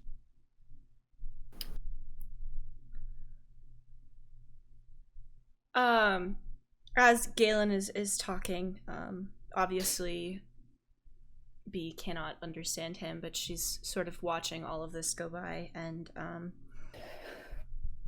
B, you feel yourself kind of soften a little bit, and as Galen is holding his mother's hand and apologizing to her, Cassandra sort of dozes off and just sort of the most peacefully you've seen in a long time falls asleep. We should give her some space, Galen. I know tonight was hard for you. Galen sort of just nods and says, okay. The others have been alone for quite some time now. I'm kind of worried that something happened. I should probably go check on them. Meanwhile, downstairs, Yeah. Ari has brought another round of drinks to the party and has sort of actually fairly cheerily whatever it was that Galen had them drink has put them in a fantastic mood, which do your best here to role play that. Sets down 3 tankers of mead in front of their party members. Lione doesn't touch hers. And she immediately looks to the party and says, okay. Listen. This is... The only reason Galen knows is because we were at the Library of Freylin, and instead of doing research, he decided it would be more pertinent to listen in on a conversation that I was having. Which was with Valdethus asking about who my father is. I didn't think I needed to tell any of you, because it didn't matter. To me, at that point, oh yeah, some prissy noble is looking for her dad. Whoop-de-doo, her life's already great, right? I didn't see any importance in telling any of you what was going on, but Galen made himself a part of it by listening in to the conversation. So that's why he knows. And you know what, Lione? That's fine. You have the right to keep that secret. What you shouldn't have done is press the rest of us about it when you're obviously a hypocrite, baby. well, if this had been an issue that mattered, I You would don't have get to told you. decide what matters. But it seems like it does When- matter. Like that's why if that's why we're That's going to the volcano, what does that have I to do with figured your this out. dad? Last night, part of my conversation with Galen was processing some puzzle pieces that I've put together, and I was planning on talking to you all about it, and then you got sick, and Ari got a little drunk, and Galen got really not. drunk. He was not. He was You were- tipsy. He had. Well, Yeah. you were taking care of Gris. My apologies. Galen was the little bit more under the influence one. I wanted to bring it up to you all Just because after he I can't hold had... his liquor. I get it. Listen, there's a reason I'm not really drinking. Other than the fact that I simply don't. I was going to bring it up to you all, and then Gris got sick. We had to put her to sleep, and then it was like, if I can't tell all of you at the same time, I may as well tell you once we get to Aquara, and now he's acting like a whole different person. But if you'd like, I can tell you everything I know right now. Everything you know about your father, or about Ryan, or about Galen? About what I was going to tell you last night. Well, I feel like if Galen already knows, it's probably time to tell us. For it. So, I still don't know what the language is that I could understand in that cavern. Yeah, that was creepy. I know. It's freaking me out still as well. I asked you. Um, I pulled you back, and you didn't really listen. I know. So that I seems know. like something we should have known might happen again. But also your dreams. But I You don't. keep having dreams. Yes. But I don't know if those are connected. This is something, I don't know if that, I mean, if you think it's got something to do with something, that's new to me. But when I was in the library, I looked up some of the elven heritages. Okay. And there was a man named the Gilded Sorcerer, and people Do I keep saying recognize the golden blood story? for golden causes to me. Ari, you Yeah, absolutely about to say. recognize this story. I was about to say. And you potentially know more of it even than Lione does at this point. People kept saying golden blood for golden causes to me, and the Gilded Sorcerer, and I'm just kind of putting it all together, and I'm What about the Gilded Sorcerer? I mean, there's a lot the about Gilded him. Sorcerer? I mean, He's could be my dad. I'm sorry, the Gilded Sorcerer could be your dad. Who is Well, the I don't Gilded know. Sorcerer? What's this? This is the thing, Ari. I don't know. What do I tell her that I know? You kind of know the basic background. You know that the Gilded Sorcerer, at least for the Wood Elves, is treated as a traitor. Yeah. You actually know him. The word that in the Wood Elf dialect for him translates directly to betrayal. So you know him as basically he's treated as the greatest villain of the elves. You know him as the man who let evil into the world. Is sort of how he's treated in popular mythology. Okay, so upon hearing this from Leon, I go, I'm sorry, you think your dad I don't is know. the Gilded Sorcerer, is the man we know as betrayal. Is that the greatest evil of all the... This is your father? Are you certain about this? This is why I didn't see it necessary to talk about it. I don't know. I read it in a book. And if you're Lisa said one of these is your could potentially be your bloodline. And then people kept saying golden blood for golden causes to me, and he's the Gilded Sorcerer. So what's my brain gonna do? Right? Where's my brain gonna go? All right, Leon, but that's a big leap. Have you asked your mother or something about this? My mother will not speak to me about my father. At all. Neither will my grandmother. No one speaks of him. I don't know who he is. I don't know where he's from. I don't even know, anything about him. I know that I got my elf blood from him. I know that I got my sorcery from him. I know nothing, and they won't tell me. And that's why that's why I was at the inn. I hired a private investigator to look for him. The guy and you were talking to? Yes, he was a private investigator who guaranteed me that he would find my dad, and he didn't. And then he said, go to the Library of Freylin. And then I spoke to Valdethus, and then there is a bit more. I'm a bit more. Gris starts to hear Leone's voice crack and kind of starts to sense her getting emotional, and Gris, always wanting to kind of care and comfort, kind of leans across the table and puts her hands out for Leone to kind of put hers in them, and Leone does, and Gris just kind of squeezes and says, it's a lot easier if you tell others. And you don't have to make all these connections alone. You don't have to figure this out by yourself. Every single one of us is looking for something. I just didn't think it was relevant until recently. And Gris kind of... When we were fighting the Stone King.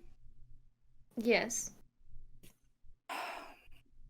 There was more writing on the wall. More?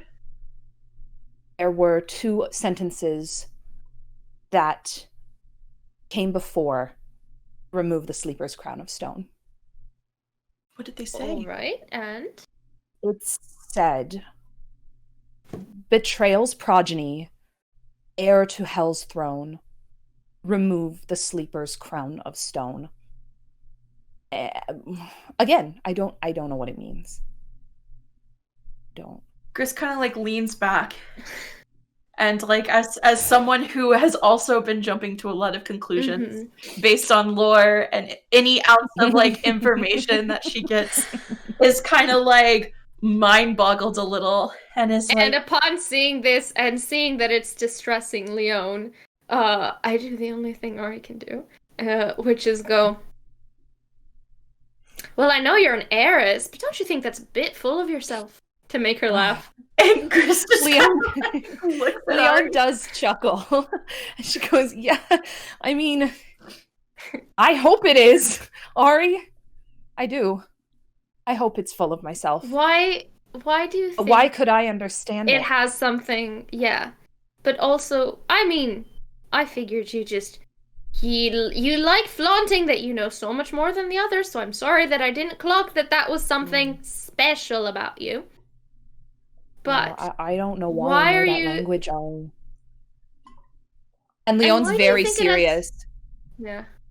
I And don't. Gris kind of like just nods and then says, I know you mentioned the dreams and you don't know that they're connected, but Yeah. Then I- there's the dreams. I would say that the dream world can tell us a lot about our world, but can also tell us a lot of lies about our world too.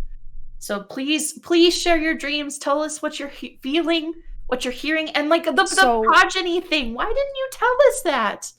No wonder why you're freaked out. I know, but I'm used to figuring things out on my own,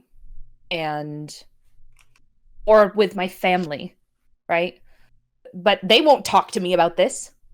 So, like, I've had to figure everything out about this man on my own. And it wasn't until the walls and the sleeper's crown of stone and the leading us to Hell's portal, it wasn't until then that I thought maybe this was taking me somewhere that could lead to my father as well. I thought we were putting my father aside. I looked at a few histories, and when all of our adventuring was over, I was going to go back to Alis and investigate all of them. That's what I thought. And then I could read this language, and now I'm having dreams too, Ari. Considering that this is happening, are you certain you want to find out? I need to find out. All right. Gris kind of Then at least tell us so we can keep an eye out and make sure you don't start reading. You all know now. And falling down holes and getting kidnapped by cultists who want your blood. Maybe that's a thing we can protect you from if we know about it. I promise. Like, Lione removes one of her hands from Gris's hand and puts it on Ari's, which I presume is like on a tankard. Mm-hmm. That's fair. And like looks Ari in the eye and says, I was going to tell you. Believe me when I say that. I was not going to keep this from you forever. I was going to tell you. Gris starts kind of digging through her bag, kind of ignoring that interaction briefly, and once again pulls out that folded piece of paper and just kind of skims over it, looking through it in her hand. And notes a couple of words that stand out to her and kind of mutters them under her breath. Gilded throne? You said betrayal's progeny, didn't you? Yes. You saw that when we and were hit. I did. Listen, so in the song. I don't. Did you? Do you know What are you? a lot of? Have you heard a lot of? What? So that I don't want to alarm you. But you really can't get more the- alarmed than having strange dreams and heading to a volcano, Ari. This is about as out of my comfort zone as anything. Well, it's just that the gilded sorcerer, who we are now presumably thinking is related to the people that captured you, and also the Stone King that tried to kill us. Yeah, his name's Betrayal, where I come from. And if you're saying it's Betrayal's progeny, that doesn't look good for you. That's all I'm saying. Okay, but let's not keep going. Let's not assume things until we know. And Gris kind of just folds the paper up and kind of scoots it over to Lione just as like a for later, and then just kind of leans back Lione takes it. and kind of like looks up in the direction that B and Galen walked, and was like, "They've been gone for a little bit, huh?" I'm a bit concerned about it. Well, I honestly. figured they went to bed. And I don't know what's gotten into him. This is so unlike the Galen that we've been with. Well, okay, so is a bit extreme. It's more like the Yeah. beginning Galen than the recent. But Galen. also, Lione, you have to remember, he didn't want to come here. You made him come here, and I think if he's a little mad at you about it, that's fair. Meanwhile, upstairs, Galen takes one last look at his mother, and B kind of once again takes him by the hand and gently leads him out of the room, closing the door and removing a key from her belt and locking it carefully behind her. You never did lose your soft touch, did you? Oh, hush. I still got these stingers. Anyways,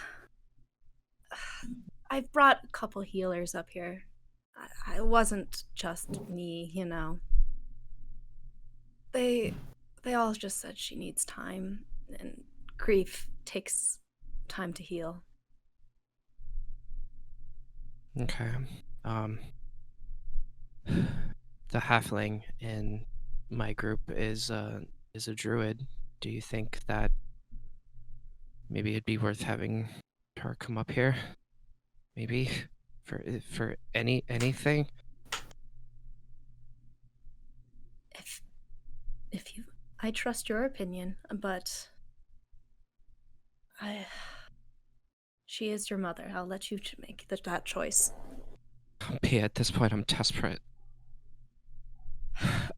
If Do you trust? losing my father is one thing, but losing my mother, Do you trust her? you know, out of the three, I'm so sorry. I'd be dead without me, too. I think she's the one. I think she's the one that I trust the most. She feels like home. How do you think you can? Well, if you think you can take her up here, I'll I'll always follow you. Just like good old times, right? B, I'd rather you not follow me and for you to stay by my side instead. I can do that for you, Galen. Thank you.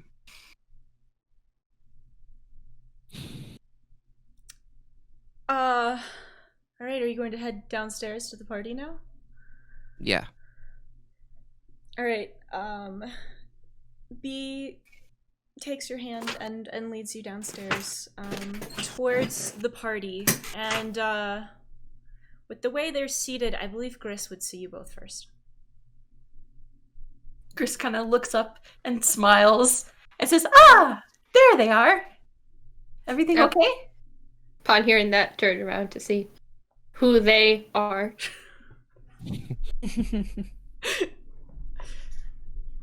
And, Galen, like, kind of like embarrassed to be caught soft again in front of his other party members, kind of just like straightens up a bit, and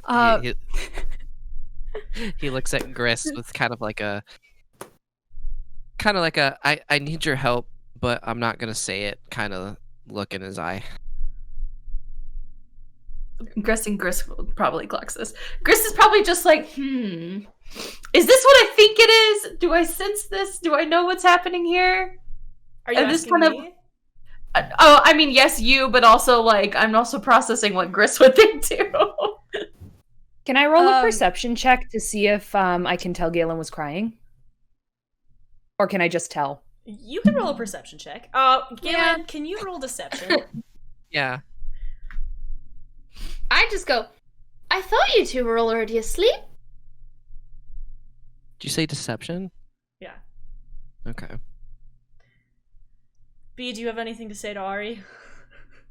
Well, these two roll. 25. Well, Bee just mine kind was of- 18. So, well, perception was 18. Okay, Oh. the only thing you notice is that Galen is holding B's hand, which strikes you as weirdly soft for him. Yeah. And B responds to Ari and just kind of goes like, "Oh, there wasn't much to sleep about." Dead. And you just see Ari trying to like understand all the parts of that sentence and where the... Does Galen see the visible confusion on Ari's face? Yes, Yes. absolutely. So Galen looks at Ari and says, "Please don't overthink it." Are you guys sitting I back promise down I'm now? not Are they back trying at the- to. Are you sitting back at the table? Yeah. Because I believe I am sitting next to Galen. I believe that they're still standing there, but they can sit. Would you like to sit, my lady? Gris kind of cackles. Actually, Gris, I was curious if you could join me upstairs. Gris is kind of shocked and is like, "For sleeping? I am a married woman. I don't know if that's the best idea." But she said there was Lione, nothing to stop. sleep about. Lione interrupts and is like, "What's up there?" My bedroom. Gris says, never mind. I'll come. Realizing No. that Bee's trying to hide something, Galen was trying to hide something. She's cluing it in, What's and up she there? doesn't. Leone! And Gris kind of mom voices Leone. Leone! Like.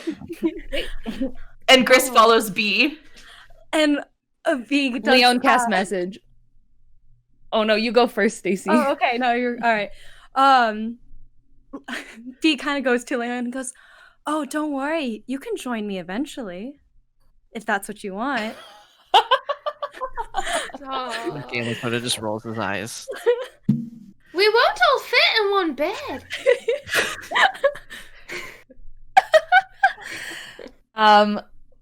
Leone casts message, and Gris hears a voice in her head. Please be careful. And if you feel comfortable, let us know what's going on. Gris kind of like does a slight nod and then responds back. I think this is something important. I'll let you Yeah. know. And Okay. then kind of follows along. Does Galen stay behind at the table? No. The last thing he wants is to be interrogated by Leone. So he Fair. follows Gris and B. Before they leave, Um, he does look at Leon one last time and goes, "But for you, honey, I could put a discount." And like she gives her a little wink, and then like, Leone We're chuckles not and says, "I'll buying consider it." anything. You will be soon, Ari.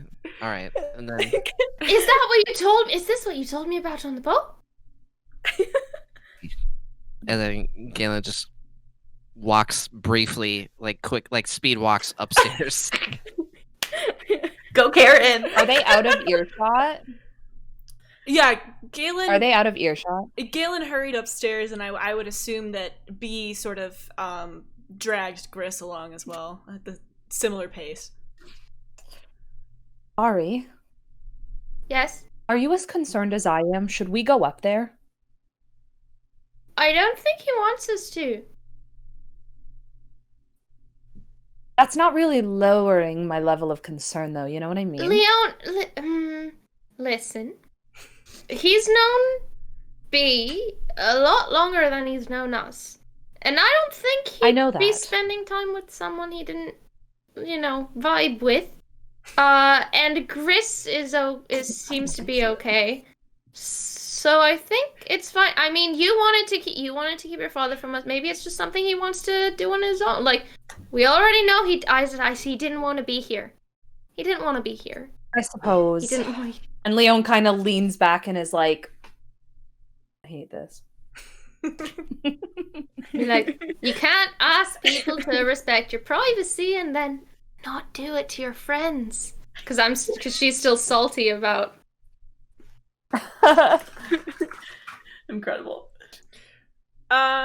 So And I just push. I have my ale, and I'm like, I push it towards her, and I'm like, if you really want something to do, and I just. are you gonna drink the ale? Leone's like, I am. I don't know. I'm not. Okay. No. Okay. All right. Leone ain't into that. And she's so on edge. She does not want to be fucked up in any way. So B once again leads you down the hallway, and Gris, she stops in front of a door and sort of looks to Galen as if for approval. Galen sort of like crouches down and looks Gris in the eye, which is uncommon. And he says, I need you to keep this a secret. I need you to keep it secret and keep it safe. You're a caretaker, and I think you'll know what I mean and how severe this is as soon as you walk through that door. But I need you to promise me that this doesn't get to Lione. Gris kind of cracks a smile and then looks back at Galen with kind of soft, motherly eyes at this point, and recognizes the severity of the situation without fully understanding, and just kind of gives a nod and whispers kind of a soft okay. And then Galen looks up at B and just gives a single nod. B nods back as she proceeds to slowly unlock this door. So Can I roll a perception check? What do I see? so you yeah, you can go for it.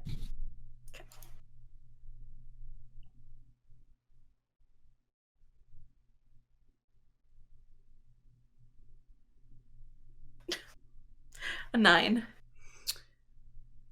All right. You know what? We're gonna give it to you. You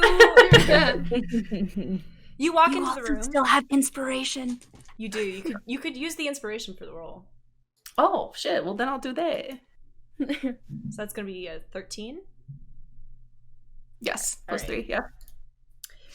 So you enter the room, and the first thing you notice is you actually notice the picture on the nightstand first.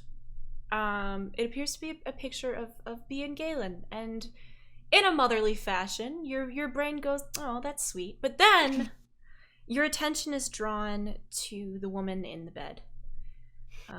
She looks a lot like Galen in a lot of ways. Obviously, the ears and the gills are not there, but she does remind you of him. There's something about the face, and she does look very frail to you and exhausted. She's asleep. But as you grow closer, she sort of stirs a little bit and opens her eyes very briefly before closing them again. Gris kind of reaches out one arm to like grab hold of Galen and kind of lets out like a soft gasp, kind of realizing the situation, and then pulls her hand away and rests kind of both hands upon like the upper arm of this woman, and doesn't need to kneel down because she's already kind of short, and just starts kind of looking over her and touching her cheek and her face and trying to get a good feel for what ails her. Can you do a medicine check? Yes, I was about to ask. I'm pulling it up. All right. 18. All right. Let's Great go. roll. Great roll. Mm-hmm. Let's so go. you actually have seen something like this before. When you were first learning how to heal in Dreamer's Grove, you worked for an older woman who sort of taught you what you knew, and one time when you were first becoming a healer, a man in town's wife passed during childbirth, and the man fell into something very similar. You don't really have a word for it. You're not. I mean, this is olden times. There's not quite the words to express what's wrong with her, but you do know that with care and love and support, sometimes things like this can pass. But really, the only true cure is time. Gris kind of sighs and pushes some hair back from the woman's forehead as her eyes are closed, and just kind of gives like a brief squeeze to her shoulder. Notices kind of the soup bowl next to the table, and kind of like gives B a soft smile before turning to Galen. Galen, it's your mother, isn't it? Galen sort of just like looks down at the floor and gives us a slight nod. Gris kind of walks a couple steps closer to Galen, kind of forcing him to notice her and to look at her and to listen. And she says, she's lost. She's felt a lot of grief. She's experienced a lot. She's hurting. And not just hurting in the way where you push things down and bottle them, but hurting in the way where your whole heart aches for something and yearns for another person or a connection or something that you once had. She just needs time and any love and patience you can give her. It seems like B here has kind of gotten that one figured out so far. But I'm sure that the love and the patience and the kindness of her son would go a long way. Just be with her, give her time, talk to her. Just let her know that you're here. She needs to know that there's something still here for her. That her heart isn't as empty as she maybe feels it is. Yet again, with tears rolling down his cheeks, Galen crouches down to Gris, and he sort of just like quickly embraces her, sort of similar to like how a child would embrace their mother after sustaining a scrape on the knee or after having a nightmare. And he says to Gris very quietly, but B probably heard it anyway. Gris, my father's dead. And Gris just kind of gasps and just kind of leans into this hug and does her best to grab him as tightly as she can with her arms, and just kind of squeezes and just whispers, I'm so sorry, I'm so sorry. Oh, Galen, I'm so sorry. And then just like once again squeezes and says, spend as much time with your mom as you need. Everything else can wait. And then she also kind of just mutters under her breath, I'm here for whatever you need. And then kind of like lets go and then looks up at him. I mean, Galen looks at Gris and says, thank you. From day one, I knew I could trust you. And you haven't proven me wrong since. Gris kind of like loses it. No. You know, she's had that moment with Ariadne last episode where she kind of revealed a little bit of her soul and hasn't told Galen, but is feeling a lot of that like kind of mother-child bond here as kind of like this surrogate mother a little bit just in this moment. And she just kind of like grabs Galen's arm and just squeezes, and you know, tears kind of begin to roll down her cheek, and she said, and I won't let you down. I'll keep being here. Just let me know what you need. You have to tell us when things are not going well. You gotta keep holding it in. Or you gotta quit holding it in. Words are hard. You gotta keep holding it in. Bottle it in. Gosh damn it. Just, you have to share these things. The sun drop, your father, your mother, you're going through a lot. And you don't have to do it by yourself. I just didn't want to be a burden on the party. And Gris kind of all of scoffs. you had goals and dreams and purpose. And when I met you, I just wanted to steal your wallets. But Gris kind of lets out a chuckle and just looks to Galen and says, but the universe and our gods have a way of knowing what we need when we need it and connecting the dots. And she just kind of smiles and says, Eldeth and Sylvanus, they know what they're doing, and gives them a wink. And she also says, you're also not the only one dealing with as much as you may think, because she doesn't realize that Galen knows about... Well, she kind of knows that, Galen knows about Lione. Lione told us about her father, and you're here showing me your mother and telling me the truth about your father. I think we all have a lot to learn from each other, and a lot to give each other, too, right now.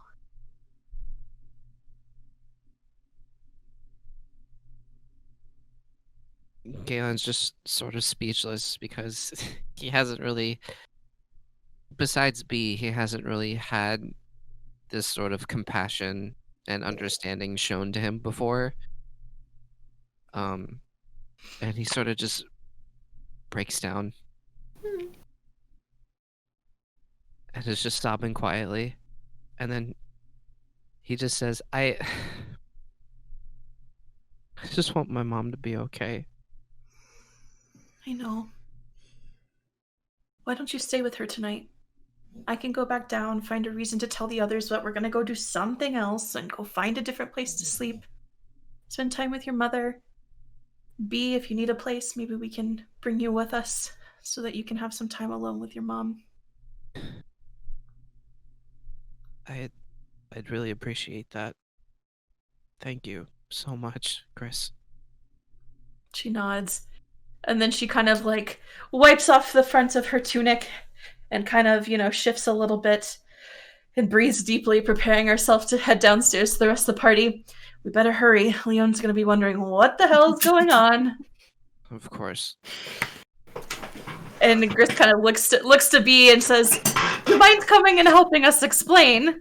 And not explain. You mind helping me lie? Honestly.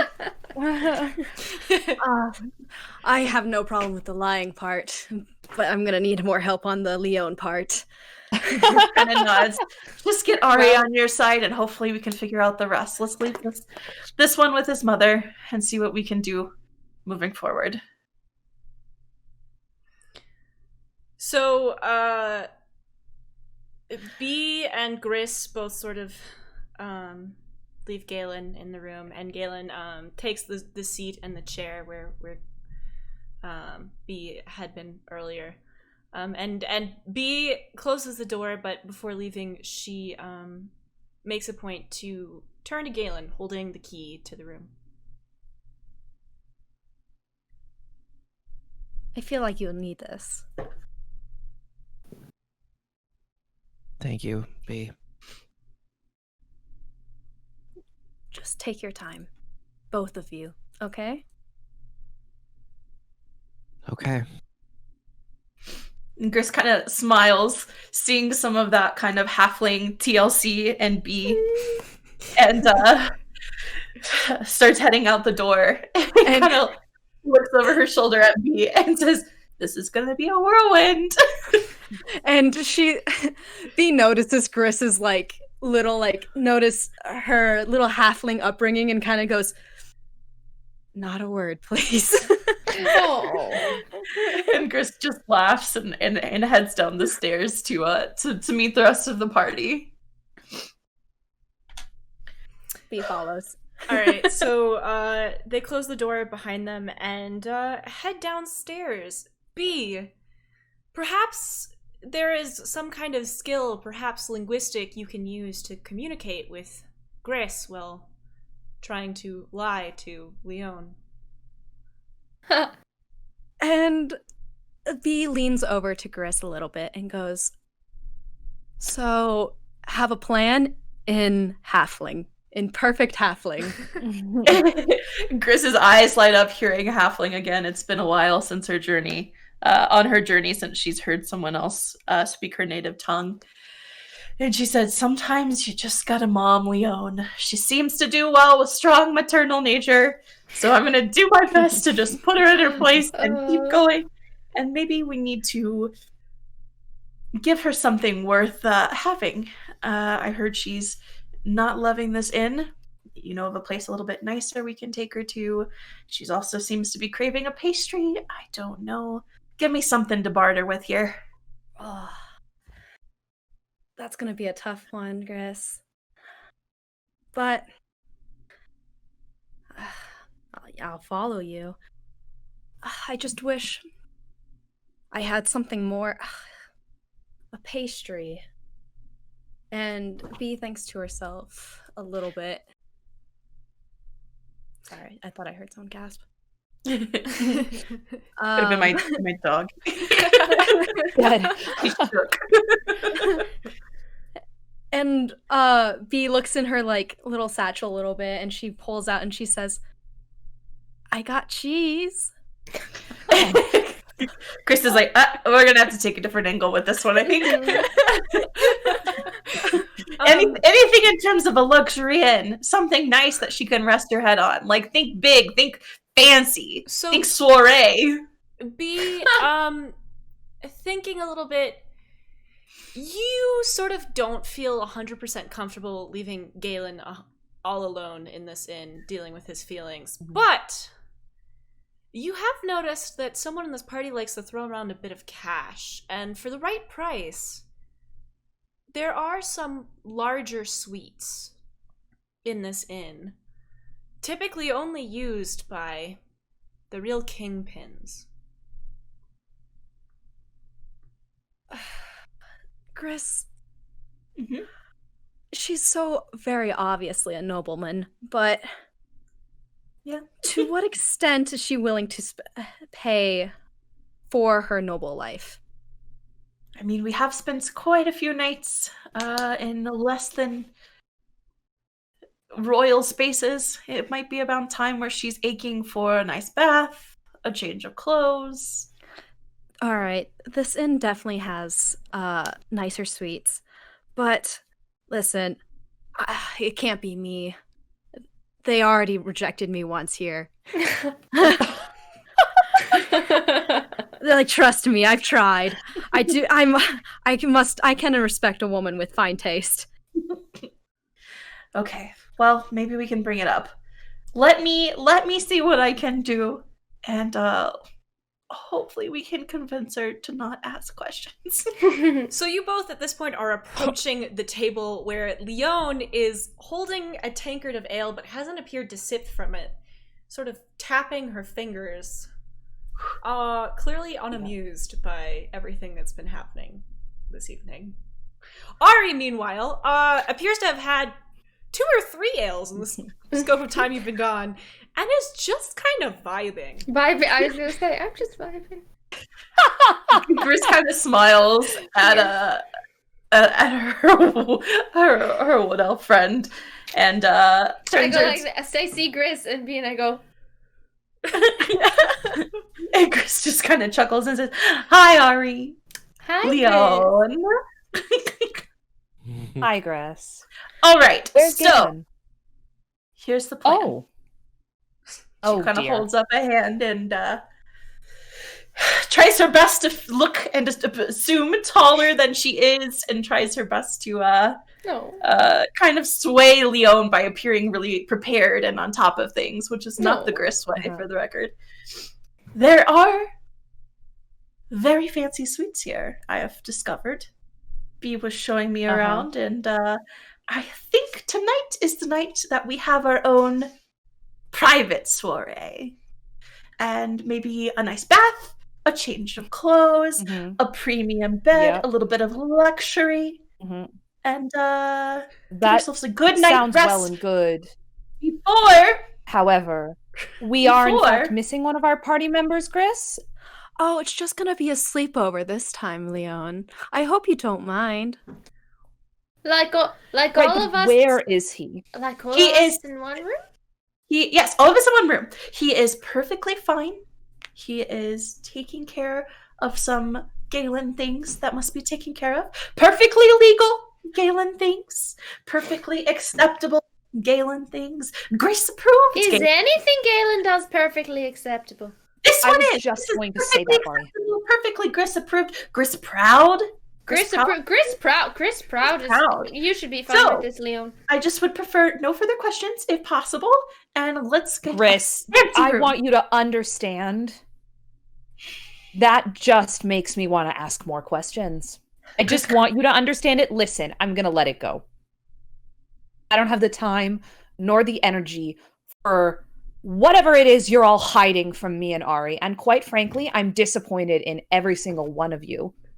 You at this just get to moment. be. Gris No, gets Actually, so when one of our frustrated party and members is disappointed. gone, No, he's no, no. gone. No. He's I know. disappeared. You can't be disappointed tonight. Absolutely, Leone. I can. No, you Gris. cannot. After not telling us No. about your father, leading us in circles, I'm with being Gris. absolutely rude to Galen's childhood friend in his hometown that we dragged him You've been to rude all night, Leone. and knocked out and had no say in the matter after he drove us here on a boat, voted us here on a boat, got us here on a boat. You have no right to be disappointed. We are going to live fancily tonight. You're going to pay for it, and you're not going to ask questions about Galen, and it's going to be great. I'm going to ask whatever I want, Gris, actually.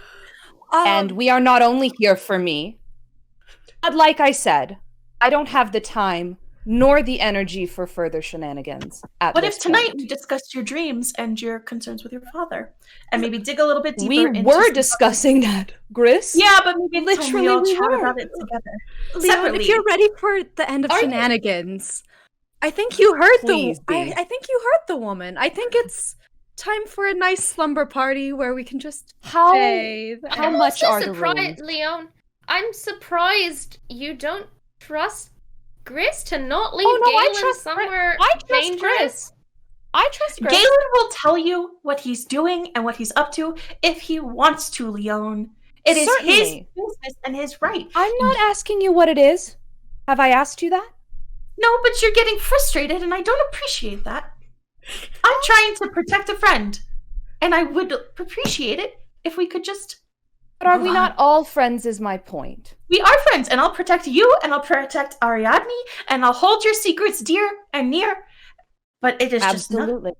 not the time to discuss Galen right now. And you How can be much are the frustrated. Be rooms? frustrated. This is the real question. How much is this room? B sighs a bit and goes, remember when I said that it would be better for a slumber party? Mm-hmm. Yes. And B looks over to the innkeeper. And I do not know what the innkeeper looks back or so. But The innkeeper is watching you suspiciously. He is not Hmm. B's #1 fan. Oh my god. But I'm sure it could be a price that you could wager. And if not, Leone, I'll pitch in. Here, listen. I have a couple extra gold pieces. 7, in fact. Yeah. Funny. Leone kind of chuckles at that and is like, yeah, B, I know. I know. At this And point, I'll contribute. Gris also kind of Great. just slaps her satchel on the table, and it hits with a big thud. And she digs through her bag, which seems Oh, rather Gris, endless, that's not necessary. and Don't worry. pulls out everything she's got in terms of Oh. coin. And you see she Gris. has just 10 gold coins and pushes them across the table and says, "For a slumber party." Leone pushes them back and says, that won't be necessary, Gris. If it's necessary, it's really necessary. No, B it's ta- really fine. B Trust says, me. oh, okay, and takes her. No, B, not for you. Oh God. I think that's a little unfair, don't you? I don't, B. Gris kind of chuckles and looks to Lione and says, I think it's better that maybe you do the talking than our friend B here. And Lione looks to B and is like, But is there a hasn't B reason been for here that? before? Exactly, Ari. B kind of just goes, remember when I told you there are many things that can attract you can attract many things with that pretty face, Lione. I can show you how to use it if you want. Oh, I know how to use it. I B. think she knows I'm how just to use more it. so curious. Thank you, Ari. Leon's kind of like squinty eyeing at B, like, there's definitely more to this, and a reason why she will not be the person to go and speak to the bartender, or rather the innkeep. But it's just like, I literally don't have the time or the energy for this anymore. Like, she's sent, tired, exhausted. No. So I guess like she walks over to the innkeep. The innkeep has his arms crossed and watches you as you approach. Can I help you? I was looking to acquire one of your suites for the evening. The man kind of looks you over and then looks at your party and goes, the hell spawn with you? I don't think that's relevant. Listen. And he kind of like leans forward. She owes me 1 month's backlog of rent. You pay that, then I'll rent you the suite. How much is that? The man stops for a moment, counts on his fingers. 6 gold. All right. Lione walks back over to B and says, listen, just give me 6 back. You can keep 1. I'll pretend it didn't happen. We're good. B brightens up a little bit and goes, oh, don't we all love slumber parties? And gives her the 6 gold pieces. Oh, I'm feeling quite generous today. Oh my god. If you had it, why didn't you pay it in the first place? Oh, Ari. And Lione audibly says, "Oh, Ari," as she turns back around to walk back towards the innkeep and hands him the 6 coins. He And counts them kind of, yeah. really carefully, and then he bites one of them as if to be sure that it's real gold. He Oh, pockets, goodness, sir. He pockets the money, and then he crosses his arms again, and he says, how many sweets? How many do they sleep? He sort of thinks for a moment. Well, I suppose you could fit 4 easily.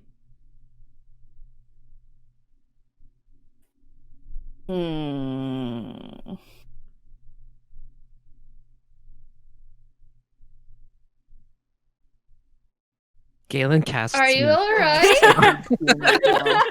Galen, did you just say Galen cast message? Don't fucking kill me.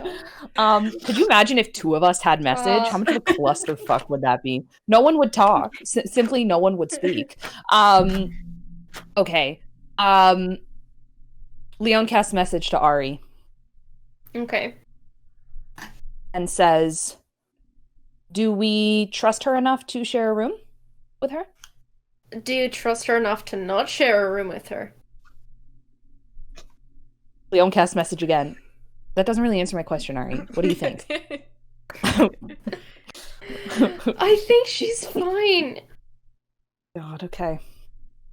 Will you protect us? I don't think she's gonna hurt us. But What do you... It's not like I'm sleeping, if that's what you're worried about. If you're worried about your purse, it's fine. okay. Lione looks at the barkeep and says, I suppose 1 should be sufficient then. He nods. 8 coin. 8 gold coin. Okay. Lione hands him 8 gold. Fine. He looks surprised It really that is, trust you actually paid this amount, but pockets it and Yeah. She doesn't have the time nor the energy at the moment. hands you a key and says, "The Hellspawn will know where it is." Lovely. Thank you for that. And Lione turns away and walks How do towards you the know where team. it is? I thought you said I didn't give it to you. Oh, Ari. It's not about where or. I just have history. Here. Gris kind of chuckles and looks to Lione, like happily, like proud that she's gotten Lione to go this far, that they're gonna have a slumber party. And Gris is just like, "Are you excited? We're gonna take baths. We're gonna get clean clothes. It's gonna be great." Don't I'm we do excited for that a every bath. time we stay somewhere? No, sometimes we I know, sleep I on straw certainly do. pillows, and Leone doesn't like straw pillows. I hope Oh these are God, nice I don't want pillows. to talk about that. Oh God. There's nothing wrong with straw pillows. They're better than most things. And Chris just kind of nods and then tries to like lean over to Ariadne, out of Leone's eyesight, and just Try kind of moss pillows. Those suck. Those you wouldn't like those, Leone. and Ugh. Gris Let's says just hope it's nice for the price I paid. and Gris kind of says to Ariadne, "Pay attention to her while she sleeps, if you don't mind," and then says, "Well, let's go." So, sorry, go ahead, Stacey. I was like, does B notice that? B has noticed everything and cannot be asked to really care about what Leone thinks of her at this point. For whatever Fair. motivation B has for this. B, you lead the rest of the party upstairs and pass, you're about... It appears that there's several floors. However, the floor that you lead them to is the same floor, and Gris recognizes this, to which you led Galen. However, before you reach the door at the end of the hall, you stop short at a door with a beautiful golden doorknob. And sort of gesture theatrically. Oh, after you, princess, would you do the honors? And I Gris hand- oh, sorry. Oh, sorry. And I I hold out the key. don't think Leone actually has that title, B. Oh, Really In spirit, realizing the though. hallway that they're Ari. in kind of like raises her voice to maybe attempt to alert her friend that they're nearby, and says, "Yes, princess, show us the way."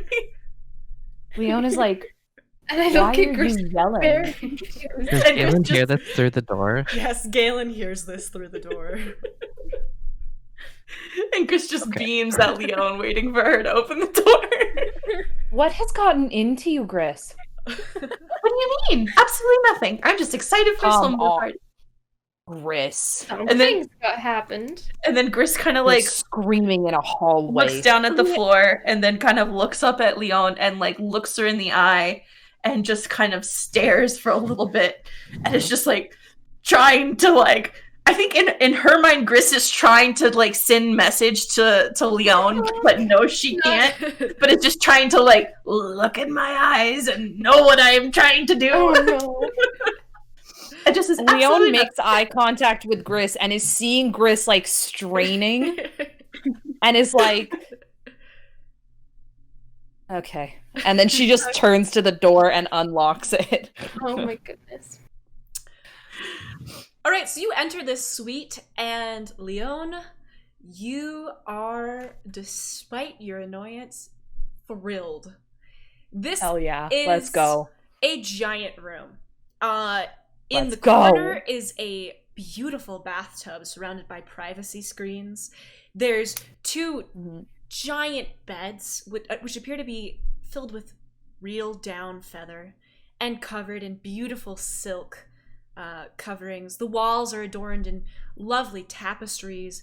There is a woven silk rug on the floor and a chest with beautifully intricate carvings all over it for you to store your belongings. It just, you finally feel like you're home, which Oh, is an odd feeling in this city where you've had nothing but poor experiences so far. Lione is like, good God, it's been weeks. Finally, fuck. Something nice. Finally. Oh my God. How many weeks did it take for us to find something nice? But I mean, Oh my technically we found something God. nice the second night, but then that was kind of not so nice, but that wasn't the bed's fault. That was Definitely Gabriel's. was not the bed's fault. That was Gabriel A. Company. fault. B kind of coughs and goes like, I mean, you could have trusted me a little bit more. B. And Leon looks at her and she's like, Yeah. I mean, like, at this point,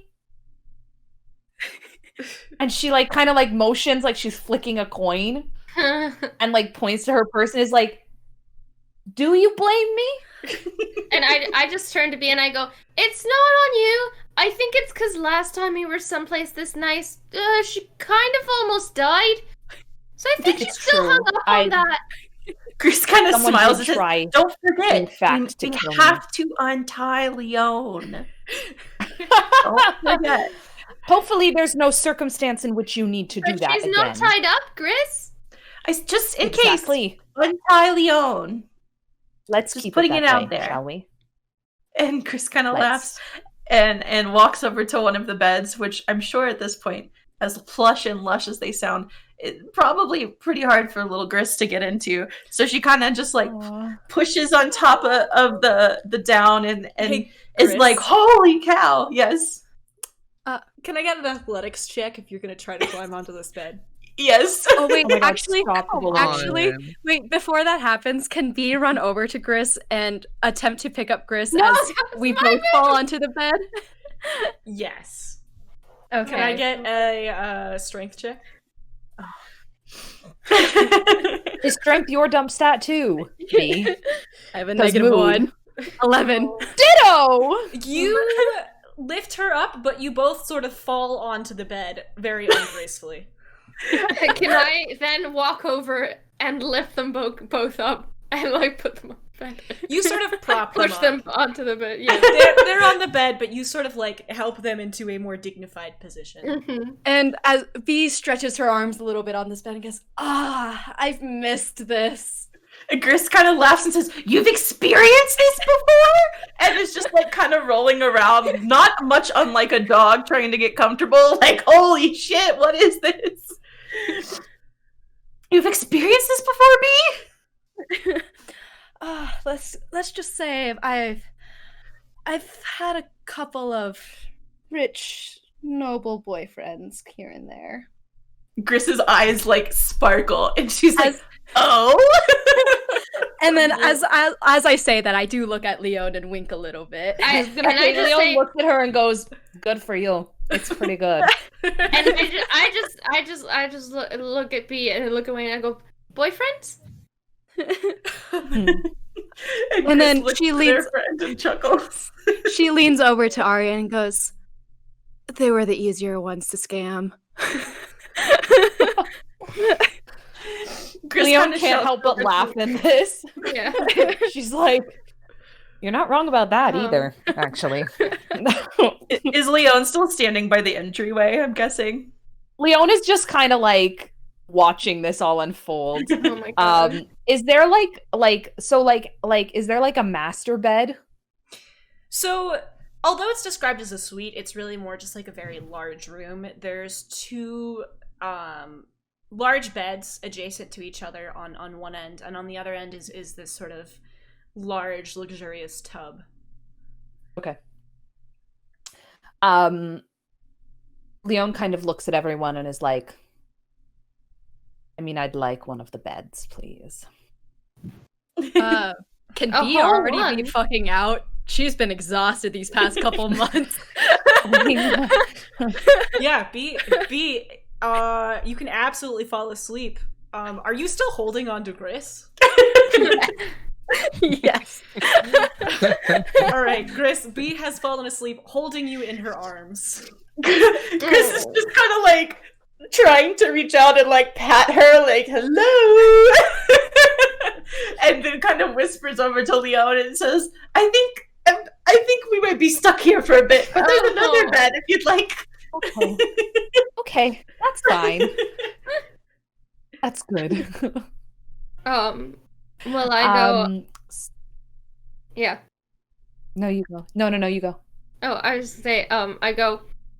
Well, I'll be up for a little bit more, so I mean, feel free to just take it. I'll take whatever space is left.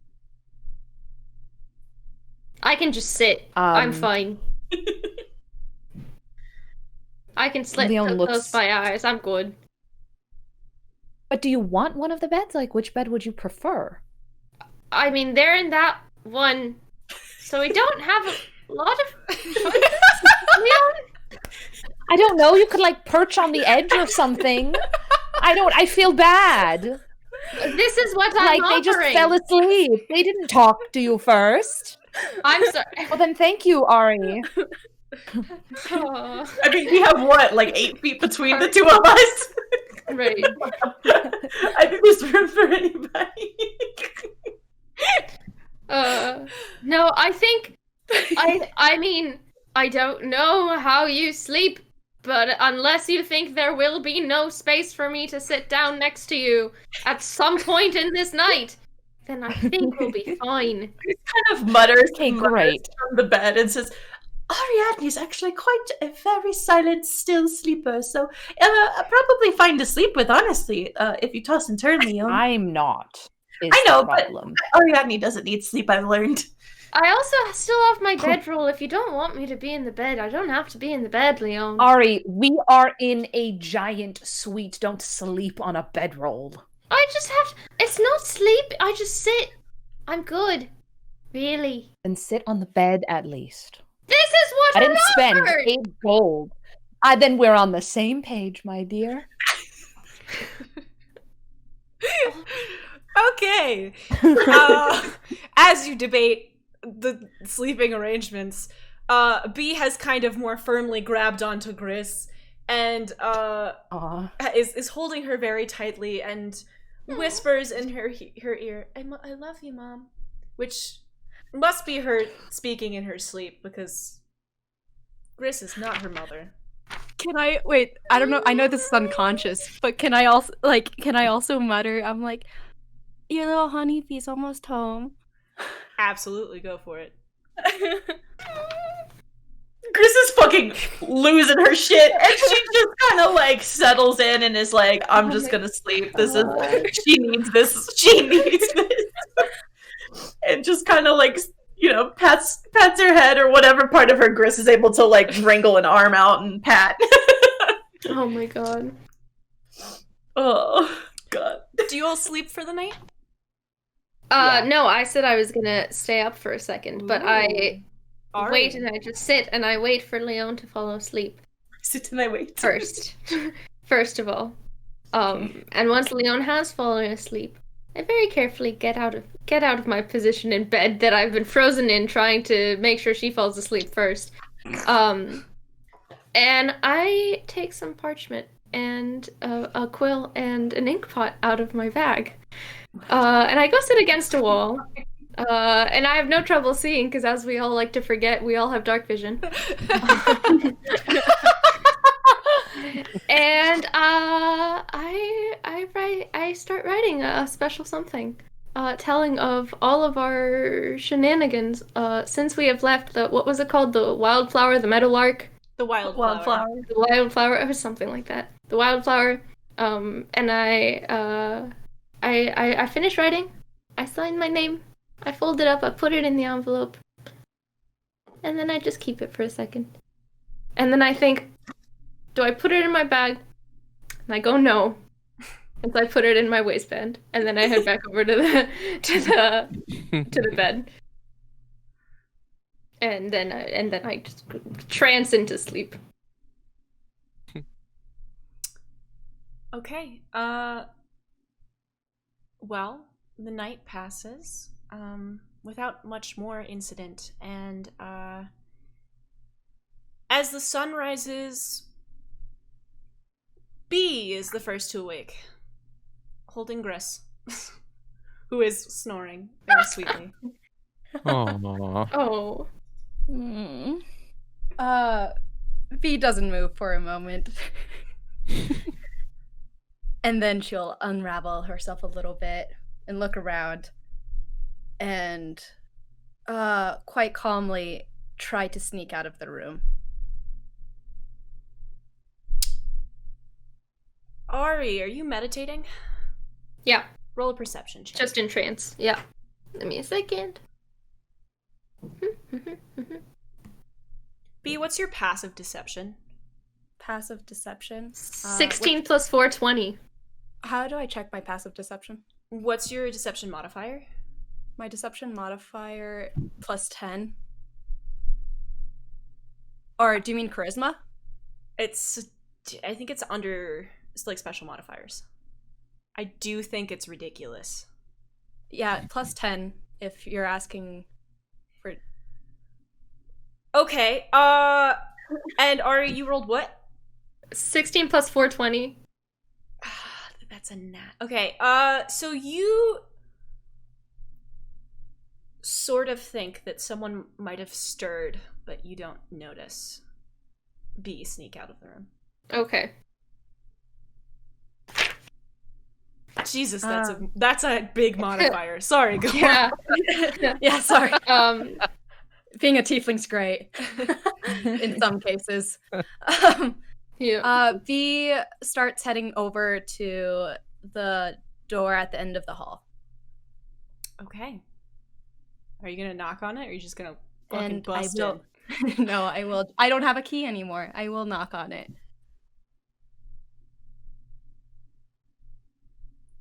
Hearing the knock, Galen just quietly but loud enough as to not disturb his mother, but still have his voice say, "It's open." Okay, V enters the room. And she looks over to Galen and she kind of goes, "How you doing?" She had a great sleep last night. For the first time in a while. Oh. And Galen sort of just like he lets out like a slight smirk, and with B, he feels he can be honest, and he just says, I feel more calm than I have ever in the past 2.5 years. So, what's the real reason you came to Aquara? I didn't have a choice. The other three pretty much forced me against my will to come here, because they're so dead set on being on getting to Hell's Portal, and I'm sure you can probably tell who's been making the decisions around here. Would you but- want me to ask her? I mean, no.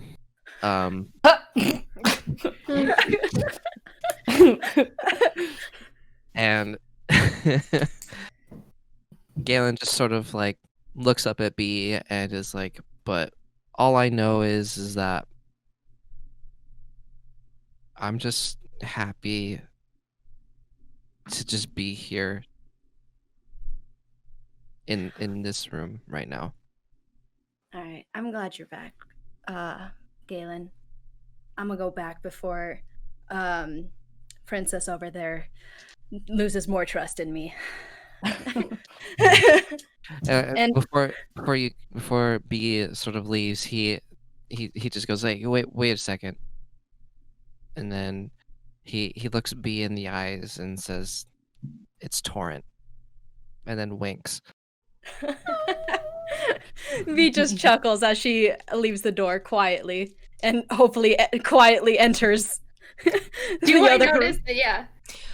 When you get Do to I the other notice someone room, enter? Gris and Ari are both sitting up and staring at you. Yeah. Lione, however, like the princess she is, finally in a down bed, has just begun to wake up.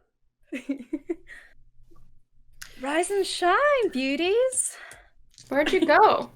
Gris kind of like looks at Ariadne and like gives them like. Bee reaches into her satchel and goes, breakfast, and brings out her little slab of cheese. Oh, Gris I is like- bread for that. Gris is like, oh, bread and cheese, perfect.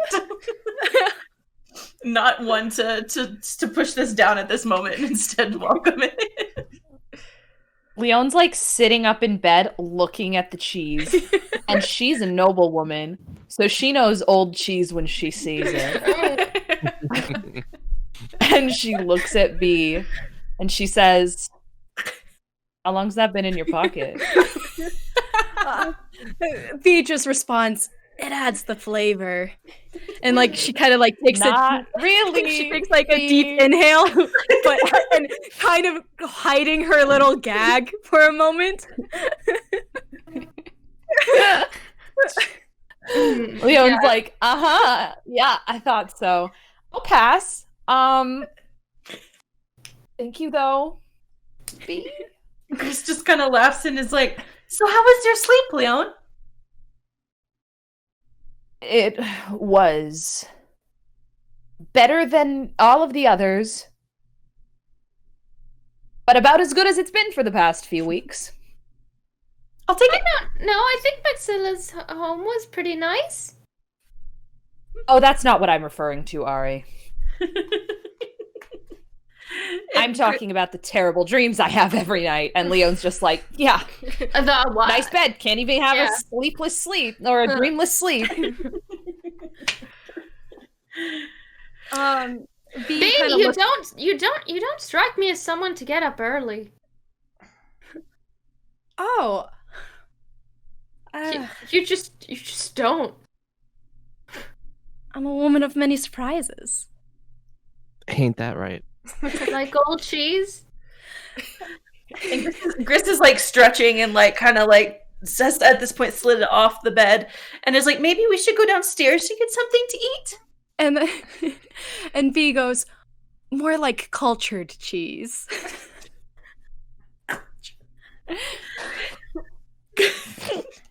Gris is like, didn't Galen say that you were some sort of food reviewer person? Oh, my famous blog. I'm sure you've heard of it all already. Well, what's your favorite? Where should we eat? And Bee kind of, for the first time, I feel like very obviously is a little bit more awkward. And goes, many things. Oh, okay, Bee. What?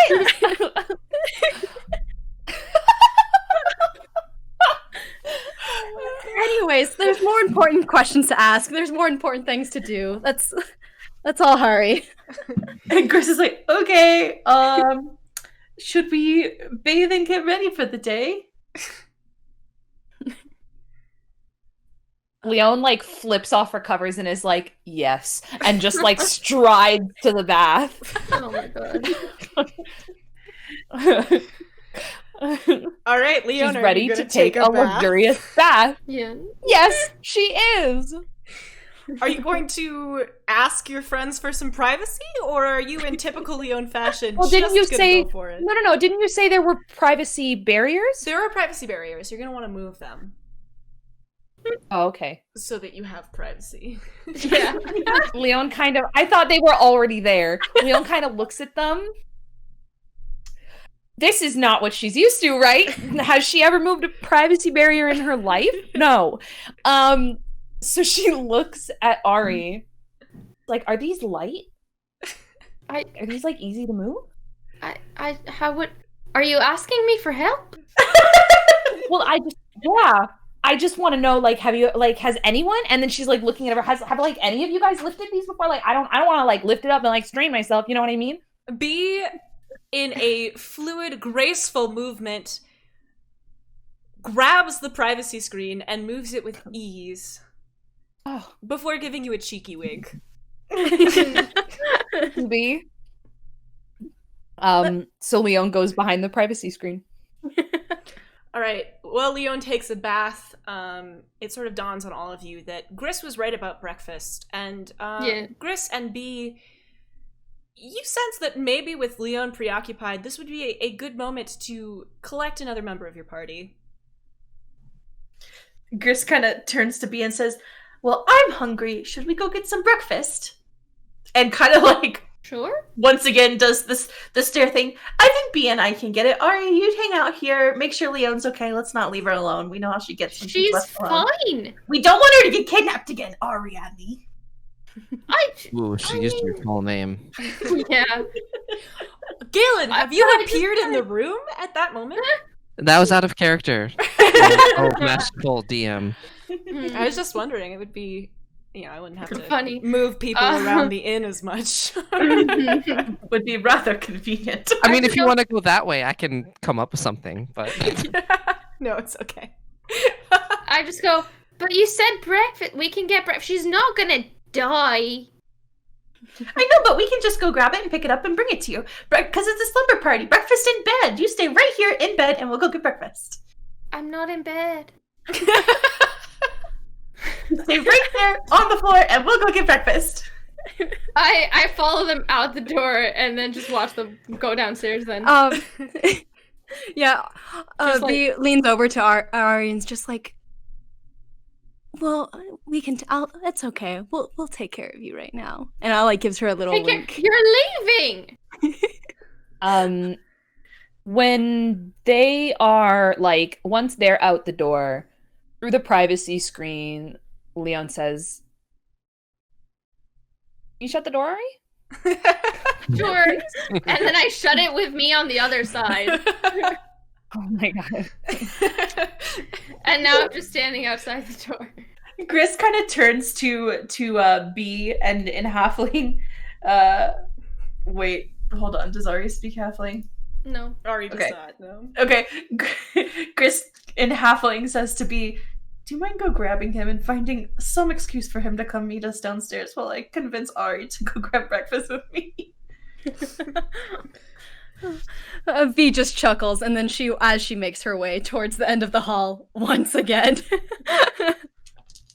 Gris kind of ushers Ariadne downstairs talking about mushrooms. But you and just said you tea. wanted me to stay. But you're coming! You're on the other side! Because Leone asked me to close the door. Ideally with you in it. Are you in the room or out of the room? I'm out of the room. Okay, so Gris is just like, fine, we're getting breakfast now. So Gris is ushering you down the stairs. We're gonna chat about mushrooms and breakfast foods and some pastries and some bread and some cheese that isn't stanky and all that good stuff as we head down to the bar to chat with the innkeep. As that's going on, B goes to the door again and does a knock, and this time just doesn't come in, just kind of creaks the door open and says, "Galen, are they Your giving you friends- trouble already? your friends need you." Galen sort of audibly groans. And it's like, okay. And he stands up and he kneels down and he brushes the hair out of his mother's eyes and says in primordial, "I'll be right back, I promise," and then walks towards the door.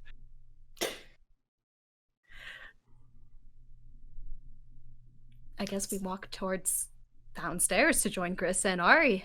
So you exit the door. Lione, are you still taking a bath? No, I was gonna say at this point, Leone's not lollygagging, and she, however much she likes taking baths, she's also aware of the situation at hand. She's a noble, but she's not a dumbass. So she's out of the bath. She's gotten dressed. I would want to say that she wants to get back to her party as soon as possible, and so she's kind of heading out her door. So, Lione, as you walk out the door, B and Galen exit a door at the end of the hall, and you make direct eye contact with B.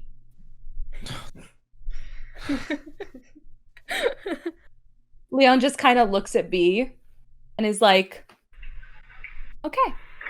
She looks at Galen and says, "Good morning, Galen," and then turns and walks down the Yum. stairs. And oh man. And B goes, well, I'm sure she had a wonderful bath. I'm sure she did.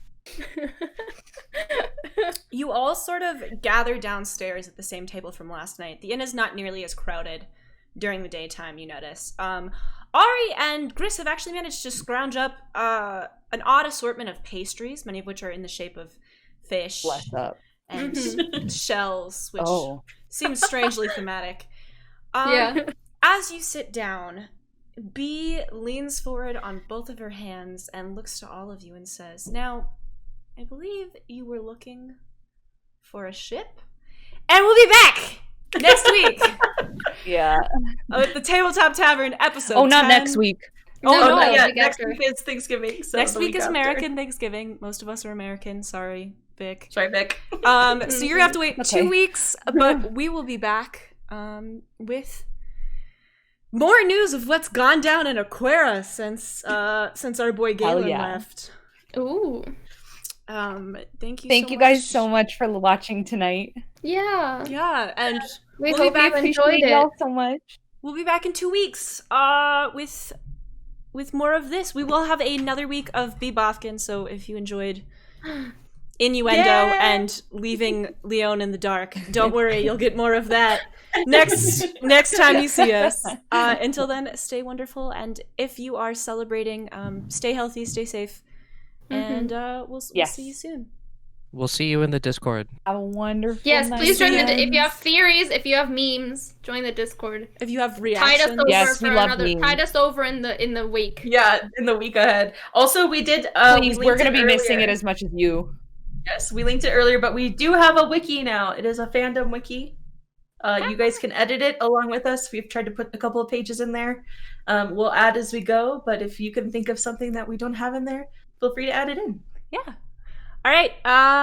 Yeah. Stay safe, stay healthy, and we'll see you guys in 2 weeks. Thank Bye. you.